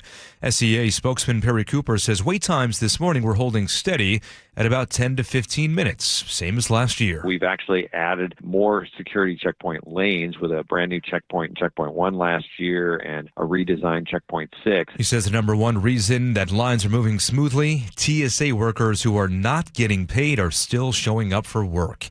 A Washington man known as the I-5 Flasher is in trouble now in Oregon. Oregon State troopers arrested 56-year-old Charles McDonald Porter last week near Woodburn for public indecency after a woman reported observing lewd behavior by the driver of another vehicle. That's according to KATU television in Portland. The charge was upgraded to a felony due to his history of similar crimes, including flashing commuters along I-5 here in Washington. Porter was on probation between May of 2010 and May of 2012 for indecent exposure. Frank Lindsay, KIRO News Radio. Now at 2:33, we head to the real-time traffic desk. Check in with Nate Connors. All right, down in Tacoma, southbound 705, that ramp to southbound I-5 now. Collision blocks your far right lane. This was blocking most of the ramp to North 5, but State Patrol has moved this over to the very far right. Now that's why it sits in the South 5 ramp. Tacoma to Olympia is still a 45-minute drive, down to about a 2-mile backup through JBLM. More slowing heading into Olympia. We have a high wind advisory that's just been issued at the Tacoma Narrows Bridge. Renton to Puyallup on 167 is a 45-minute commute. We've got building volumes between Renton and Kent, and then it's thick now through Algona into Sumner. Seattle to Federal Way up to 35 minutes. We're filling in at the Duwamish curve down to 516. Here in Seattle, North 5, scattered backups approaching the West Seattle Bridge across the Ship Canal. Up in Everett, North 5 slows from 526 up to 41st. And due to high winds, the 245 sailing coming up out of Coopville has been canceled. KIRO News Radio, real-time traffic. I'm Nate Connors. Thank you, Nate. Now to your forecast. Looking at showers, mainly to the south right now. We will start to dry out a bit as the day goes on. Tomorrow, scattered showers and then drying out for Thursday with highs in the low 50s. Right now, 50 degrees in downtown Seattle. I'm Aaron Granillo, KIRO News Radio. Your best source for local news. You're listening to KIRO News Radio, Northwest News. Welcome back to the show. Tell you what, there are just certain topics, Spike, that blow up the text line. You guys can get us right now at the Muckleshoot Casino Resort text line, 888-973-5476. A couple of those topics are sports teams when they do well, sports teams when they do very poorly and make stupid decisions. Toll roads. People don't like toll roads. Or apparently anytime you're having semi-informed discussions, and I say that loosely, semi-informed discussions on mail-in ballot voting and Supreme Court decisions and things like that. So people are really enjoying the conversation. A lot of opinions on this. Obviously, people care a lot about it. Before the break, we were talking about, and you've read into this a lot. Like you know a lot about this. So go easy with me. Not a problem, brother. I'm not here to win an argument. I'm here to have a discussion. Of course you're here to win an argument. What else are we here for? We're here to have a discussion. Oh, that's true, We're here to listen to opposing Did I just give away too much of my... If you win this argument, you'll never have to have another election. Sorry. No, of course you're here to win. Like, you're presenting your side of things. I'm listening reasonably, and hopefully you're listening reasonably to me. And at the end of the day, only one of us will walk away. And that will be what the Supreme Court decides. Womp womp. Just kidding. All right. Before the break, you were talking about how it's very difficult for people to figure out how to vote. Well, not figure out. The requirements, here's the SAVE Act. Okay, the president has now insisted that no other legislation will be signed into law until the SAVE Act is passed. That's from President Trump's own lips. Which to the would Republicans require of people Congress. to have they would have to register with an ID. You have to register, you have to prove your citizenship to register to vote. Which it doesn't seem like a big ask, does it? That's what's funny is like when I hear that discussion and or like that, we've played this. I won't play it right now, but I can use it if we need to. But like that CNN clip, which I think you've heard. CNN talked to across all political spectrums and races. People are all like, "Yeah, voter ID for voting, makes total sense. That's not a problem for us." Democrats aren't opposed to voter ID. So why are they opposed to the SAVE Act? Because they're opposed to the requirements to register to vote with an ID. The requirements to obtain the necessary documentation to register to vote. Okay, because it's easy for you. You've got access to these documentations. You can easily do what's required of you to get to this documentation. Well, that's not the case for every American. It's not. A large portion of Americans who were born in the South, who are older Americans, some were never issued birth certificates at all. Okay. Many have lost their initial birth certificate. People do that all the time. I got to be honest. If somebody asked me right now where my birth certificate was, you know what I'd say? Ask my mom. I hope my wife has it in a file somewhere, and if she doesn't, I'm going to have to go get another one. But if you don't, and you're now required to go get one, you're now required to go to a federal office. Easy peasy. It's not easy peasy. Well, it is in our state, but go ahead. It is, but that's the thing. You're talking about undue burdens. Should any one voter be subjected to a greater burden than another in order to cast a ballot? If someone's got to travel, play the clip from Lisa Murkowski. Lisa Murkowski, Republican senator from Alaska. Alaska Senator Lisa Murkowski. Here we go. This is a long clip. Do you want to hear this whole thing? How long is it? 2 minutes. Let's start. I'm 18 years You tell me when to stop. Jump in. old. I want to register to vote. How am I going to do that? I was born down here in Ketchikan. There's no Star in Ketchikan. That's a place to go. And there is a DMV in Ketchikan. So maybe I could start my application there in Ketchikan, but I'm still going to have to go to Juneau to go present my documentation. All of Southeast. Do they have mail-in balloting in Alaska? You have to re-register in person. That's what we're talking about here, is the need to re-register. A U.S. citizen who's registered, who has gotten married or changed their name, has to now go get the proper documentation to go re-register in person. You don't send that application. You don't send your documentation in with your vote. Nope. No, you're talking about registering to vote. So you get on the voter rolls. Okay. And the examples that Senator Murkowski gives, there's a constituent of hers that she highlights at the end of this clip, and it's a long clip. This woman would have to travel 1,000 miles to get the proper documentation taken in one of only 5 different or 6 different registration officers in the entirety of the state of Alaska. To me. Alaska's a big state. I hear you can see Russia from there. It's a big state. 7% of Americans would have to re-register to vote and would have to seek documentation to do so. Who don't have that? That's an estimation. I don't know if. We're talking about tens of millions of Americans would have to jump through hoops, spend additional money to have documentation provided, right, in order to register to vote. Do you know how easy it is to get your Social Security card?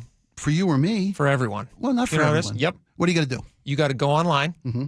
You got to request it. Mm-hmm. It's free, and they send it to you. Okay. You can get up to 10 in a lifetime. Okay. That didn't seem too hard. Done. Then you got to take that to register to vote. You got to re-register to vote with that. Okay, for most people who don't live on a remote Alaskan island, like I'm going to give her credit that maybe that story's true. What if it's a 200-mile trip in Georgia? Because that exists. That's a real situation people are going to find themselves in. 200-mile trip in Georgia. What if it's a 6-hour trip in Texas to go to the nearest registration office to register in person to vote? And you talk about somebody who's already busy, right? And they're going to just, my vote don't count. The apathetic voter. Are they going to drive 6 hours, maybe each direction, to go register to vote? 8 hours in Georgia? You said 8 hours it takes to go somewhere in Georgia? They only have one office? No. You know how long it takes to drive across the state of Georgia? If it's 2 hours. I said 2 hours in Georgia. Well, I thought this was an anecdotal. Is there an 8-hour story? Is there somebody driving 8 hours? Yeah. In Georgia? No, in Texas. Texas is a big state, but I know Texas is a... Should any voter Texas likes IDs. Should any voter have to jump through so many hoops and spend additional money? I feel like it's being sold, though, as the most difficult thing in the world, where I think you're taking... No, here's what I think is happening. I think you are taking, not you specifically, but I think the argument is being made that it's this impossibility thing. Like if you need a birth certificate, for instance... I often hear that people just can't get their birth certificate. We started this conversation, this segment, you're saying, like, how does somebody in the South of a certain age get their birth certificate? Some were never issued birth certificates. Okay, so if you want to get a birth certificate now replaced, disenfranchised. do you know how easy that is to get in Washington State? In Washington State, that's not... Well, I assume it's generally the same in most places. Don't make that assumption. We live in a modern world. What age do you think these people are living in? People who were born in this country who had a period in the South, where they weren't even issued birth certificates. Let's pick a country that's not the South, or an area that's not the South. I feel like that argument, it falls on deaf ears with me because I don't think that's happening that much. Well, how much is enough? Let me tell you what you can get a birth certificate in Washington State. Okay. You go to your county, right? You go to your county website. You fill out a request. Right. They say it takes about 5 minutes. They'll have it to you in 2 to 3 days. It costs you $25. Okay, it's $25 to vote. You got to pay to vote. You got to have ID for everything. Okay. So no IDs. You don't need any IDs. You don't need any kind of ID. That's what you're saying right now. That's $25? No, it's not. So what happens to the person who doesn't have an ID? How do they vote? Don't do that. I'm not doing that. I'm not changing the subject. Argument. You're saying that it's an undue thing that they can't have an ID because they can't get it because it's $25. That's an extra pressure. I have to have ID 10 different times a day. Okay. To register my kids to play sports, I have to have an ID. Maybe they don't want to register kid to vote or to play sports. Maybe they don't want to buy beer. But How are they driving a car? How are they flying on a plane? Is that not undue problems? Do you want to go fly on a plane? You got to have a real ID. You think 70, 80-year-old women in Georgia fly on a plane? Why are we so obsessed with Georgia? Yes, I think people in Georgia are flying on planes. They have the largest airport in the country for a reason. How many of them think don't fly? How many Americans think never fly? How many Americans? Because they don't have access to IDs. I genuinely don't understand. I don't understand the idea that they don't have IDs. People across all spectrums have IDs and have access to IDs. Your ID is not enough to re-register to vote. It's not. It's not enough. You're saying they can't get IDs. I'm saying they can't register to vote with the restrictions of the SAVE Act. But the ID is not a problem. The ID is not a problem? I don't know. That's not what we're talking about. We're talking about registering to vote and the requirements of the SAVE Act. Let me ask you this. Please. We can disenfranchise the lady in Alaska. We can disenfranchise the lady in Georgia, the guy in Texas. If there's one lady in Alaska, we should all pool our money together and we should fly her to Anchorage. Okay. That would be nice to do, but I don't think the entire country. Out of 2 billion voters from the Heritage Foundation, out of 2 billion voters, 10 illegals voted. 10 illegal aliens voted. Out of 2 billion, 0.00074%. We should disenfranchise 7 million Americans, make them jump through hoops. How many's enough? Here's somebody that I agree with. I'm going to play you this clip right here. This is who I agree with. Admit the truth. Everywhere people go, they're asked for a Social Security card. In fact, one way to prove you're a bona fide person who can have a job is to ask for a driver's license and a Social Security card. This is an anti-fraud amendment. All over where we go, people say, well, why can't you stop illegal immigrants or others from coming here? And the number one answer we give our constituents is when they come here, they can get jobs, get benefits against the law because of fraud. Chuck Schumer, 1996. Sure. House member. Yeah. He didn't seem to think it was a big problem that people have ID. No, I'm with you. I don't have a problem with it either. Yeah. It doesn't seem to me. And if there's a lady in Alaska, God bless her. I've been there. It's a beautiful country, and God knows it's remote. Okay. And I've been to Ketchikan. Sure. It's a nice little town. Yeah. I didn't realize that in Ketchikan, you can't vote. You can't register. You can't register to vote. No. I'll be honest. I don't even know if I fully think that story is 100% real, but let's take it on its face that it is. I don't think, but if I don't think the lady, Republican senator from Alaska was sending Senate floor and make up crap. If the lady, as opposed to the president will make up crap about voter fraud. If the lady who can't get to Anchorage, Alaska, needs a trip down to Anchorage, Alaska, I think that's probably something they can facilitate. Okay, I hope but so. to not make the rest of the country to pretend like the rest of us have a huge problem with voter ID is not a problem for me. That's not a problem that I have. To pretend voter fraud is a real issue is a problem for me because it's not. What did Chuck Schumer think about it? It's something that's not what he's talking about. Fraud. He just talked about fraud. Voter fraud. The president says voter fraud. Says elections are stolen. He's a liar. He's a coward. All right. Let's leave Spike with the last word. Please. We got a lot more coming up. Text messages next. Stick around. We'll be right back.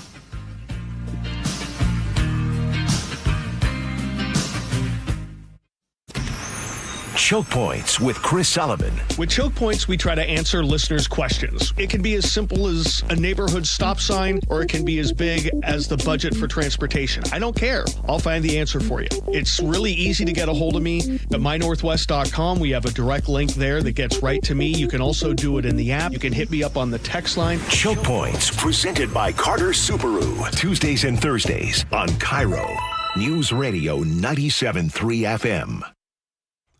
Hi, Spike O'Neill here. Trying to figure out assisted living for a parent while life keeps moving can be one of the hardest decisions they'll have to make. Here's what I wish someone had told me sooner. Aegis Living. We're talking about communities, luxury communities with chef-prepared meals, resort-style amenities, and a level of care that's earned them a recognition most senior living providers can only dream about. Voted Best of Western Washington and ranked #1 senior living community in all of America for 2025 by Seniorly. And they know what they're talking about. Go to aegisliving.com and schedule a visit today. Get a free special take-home gift. It costs nothing. There's no commitment. When you tour Aegis Living, don't be surprised if you turn to whoever's with you and say, this must be the place, because trust me when I tell you, it is. aegisliving.com. With Aetna, I always get a quick answer, and I don't have to search on the internet. They go above and beyond to help me with whatever I need. Those words from a real Aetna Medicare Advantage member speak to why U.S. News & World Report named us a Best Medicare Advantage company. Because we show up on calls with members and doctor's offices when requested. We show up with access to convenient care options. We show up for you. Because that's how healthier happens together. Member feedback has been edited for length and clarity. Pizza's here. Oh, great. I'd love some, but I'm worried about my stomach issues. If you're worried about having diarrhea, gas, bloating, stomach pain, or loose, oily stools, it may not just be stomach issues. It could be a condition called exocrine pancreatic insufficiency, or EPI. With EPI, the pancreas doesn't release enough enzymes to break down food, but EPI is manageable. Use the symptom checker on identifyepi.com and talk to your doctor. That's identifyepi.com. Sponsored by AbbVie. Hey, can you blow up some balloons for Jack's party? I can't. I'm so congested. You need Sinex Saline from Vicks. Sinex Saline Nasal Spray? Yeah, just Sinex. Breathe. Sinex Saline instantly clears everyday congestion associated with colds and year-round allergies with a gentle, ultra-fine mist that's no mess and easy to control. Daddy, we need more balloons. On it! Enjoy life's important moments without congestion. Try Sinex Saline from Vicks. Just Sinex. Breathe. Use as directed. Yikey Wawa. What? My hot water. Yeah? Not so hot. Water heater trouble? It's not working. We can fix that. This week? How about today? Apollo Plumbing really is ready right now. Especially when it comes to water heater replacement. Think I need a new one? Is it more than 10 years old? It is. Probably so. Doesn't heat like it used to. It runs out? All the time. That's a warning sign. Uh-oh. So are little leaks. But Apollo can get me a new one? Installed today by our clean screen trained and trusted plumbers. They're water heater experts. But I probably got to pay a rush fee. No extra charge. You make this too easy. We'll even haul off the old one. A new water heater. Same day. That's the Apollo Plumbing way. This is going to get my budget in hot water. Got you covered there too. How? Our available payment plans. I don't have to wait? Or take cold showers. You are a lifesaver. Call us this morning. You'll have hot water today. That's the Apollo Plumbing way. ApolloPlumbing.com. Guys, did you know your testosterone affects everything in your system, including how you feel and perform every day? Right now, Revive Men's Health Seattle will check your testosterone for free. Knowing your T levels is the first step in understanding if you have low T. Your testosterone level impacts your energy, libido, sleep, weight, hair loss, mood, and even ED. Maintaining an appropriate T level can change your whole life. Most men start to see changes in their hormone levels in their 30s. Experience and results matter. So what are you waiting for? Get your T levels checked today by local, experienced, and trusted men's health experts. They've helped thousands of men since 2011. They're so confident they can help you, they even guarantee it. Call Revive today and schedule your free testosterone test, free exam, and free consultation. Call Revive Men's Health at 206-529-1111. That's 206-529-1111. Or visit ReviveMen'sHealth.com. File now with TurboTax on Intuit Credit Karma. They'll find every credit and deduction or your money back. File today the easy way in the Credit Karma app. Hartley here from Wilcox Farms. For over 100 years, we've cared for hens with healthy pastures and organic grains. That's why our eggs are nutritious and flavorful. Next time you shop, choose Wilcox Family Farms, locally fresh since 1909. All right, welcome back to the show. Lots of text messages. We have a tough decision to make. Do we do text messages about everything, or do we only do them about mail-in ballots, mail-in voting, of which we had like 15 pages of text messages. I love the people, and they're split pretty evenly, both people seeing it both sides, I got to say. Well, should we just do the mail-in voting ones? Or what do you want to do? I mean, that's the one that people, we got a lot of them, and we really appreciate all of them. And I'll read your names so you don't feel passed over. Dinah in Everett, 253, John in Snohomish, Kirk in Mount Vernon, Richard in Redmond, Julie B, James in Edgewood, Janet 206. You guys commented on other stuff, and I all of you I totally agree with on everything that you said. I didn't, maybe on some, a couple of them I don't agree with. Well, whatever. But let's get to the mail-in voting. Sure, let's try that. Let's do that. Yep. That'll be more fun. All right. Do you want to start us out, Laura? Sure. Mike in the 206 says, in the 1800s, they wouldn't get the ballots back from the states for weeks, maybe more than a month before they called the election. So why is it now we have to have everything on the day? Thank you, Mike. Good question. 425 says, what if you're completely on the fence about who you're going to vote for, and you miss out on some action that happens in the final week?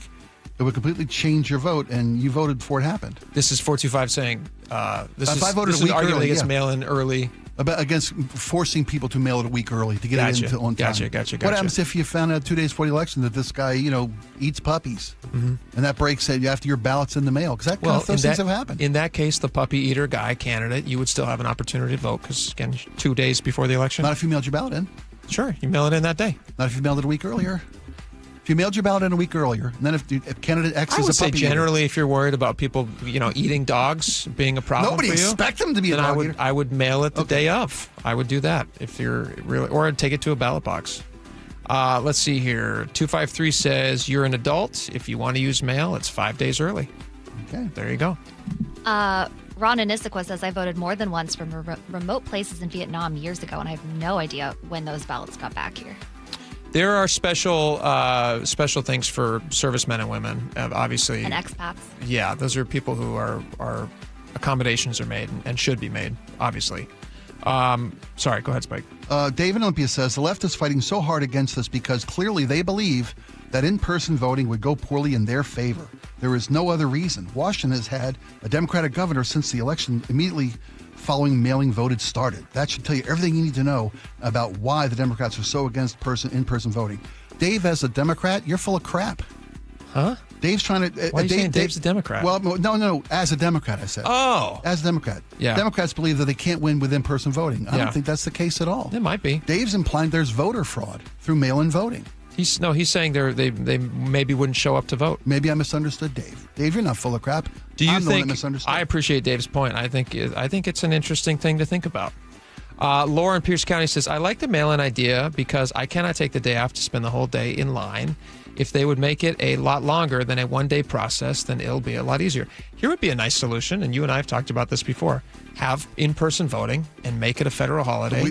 Everybody gets to show up. In that case, would you be cool with in-person voting? Absolutely. If it was a national holiday, I have to skip work and miss my income. There you go. How about this idea? Yeah. You know, the government's, all these documents we have to get for Social Security card, birth certificate, who do we get them from? The government. Mm-hmm. They've already got the documentation they're asking us for. You've got the lists. Mail everybody that's eligible a federal voter ID card. Mail it to us and require it to vote. You know who the citizens are. We're getting the documentation from you, Mr. Government. I'm completely fine with that. Me too. Yeah, that's Me great. too. Yeah, absolutely. Yeah. Let's see here. Dinah never. Oh, go ahead, sorry. Laura. No, you go ahead. In-person voting was stopped because voting was more difficult and less people voted. Besides, it's already illegal for non-citizens to vote, and the only reason that Trump wants this bill is to limit voting and make it more difficult to register to vote. The federal government is not supposed to be involved in state voting anyways. Article 1, Section 4, states control time and place and manner of elections. It's in the Constitution. Well, that's what the Supreme Court's discussing right now. Yeah. Tom in West Seattle. Jake, you're spot on in-person voting. Washington has made it so easy and susceptible for fraud to vote, and turnout sucks. I've done in-person voting in several states, and it was never an inconvenience. In-person voting does many things. Cleans the rolls, makes it results quicker, and could be a way to update ID. Why vote if you won't know the results for weeks? This is what creates voter apathy, in my opinion. I've been voting since 1980, and the only times I've been used a mail-in ballot absentee was when I was stationed out of my home state and deployed when I was in the Air Force. Tom, you're 100% spot on. Thank you for your service. Thank you. We got to end it there. I'm happy to end it there. Yeah. Thank you guys so much for hanging with us today. Fun show. We'll be back tomorrow. John Curley's coming up next. We'll see you then.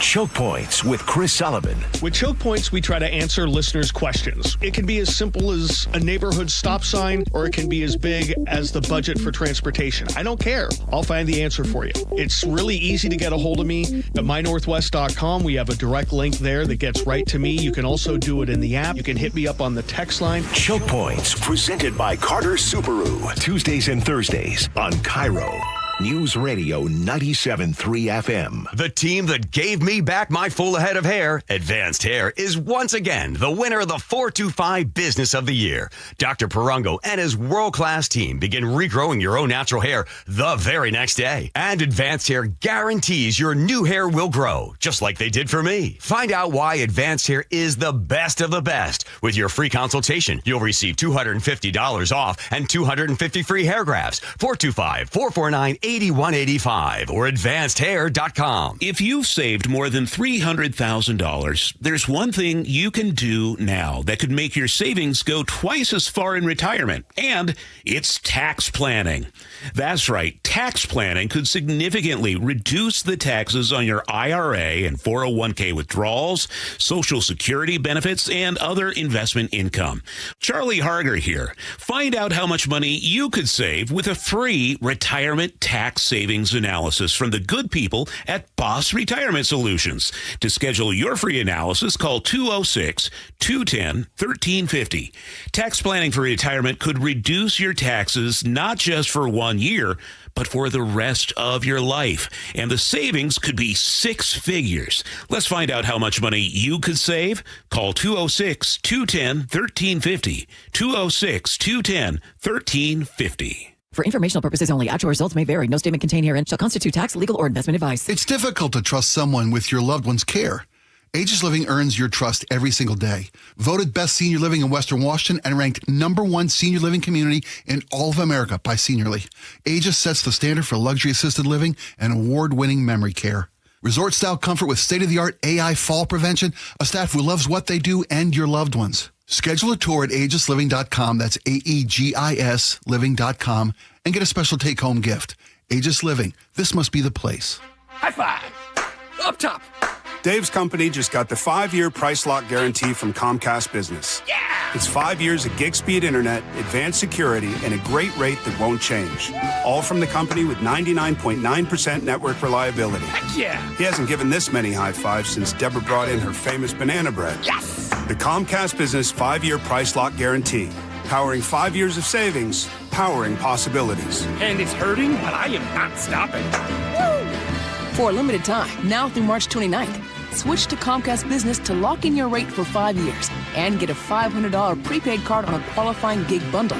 Or ask how to get started with 150 megabit internet and Security Edge for $59.99 a month for 12 months with a 2-year agreement. Don't wait. Call today. Restrictions apply. New customers only. 1-year contract required for guaranteed rate. Paperless billing and automatic payments with bank account required. 5-year pricing applies to monthly service charge excluding taxes and fees. Eric Johnson here. I spent the past 30 years working to help make our community better informed, better protected when it comes to consumer issues, and better equipped to take on whatever life throws at us.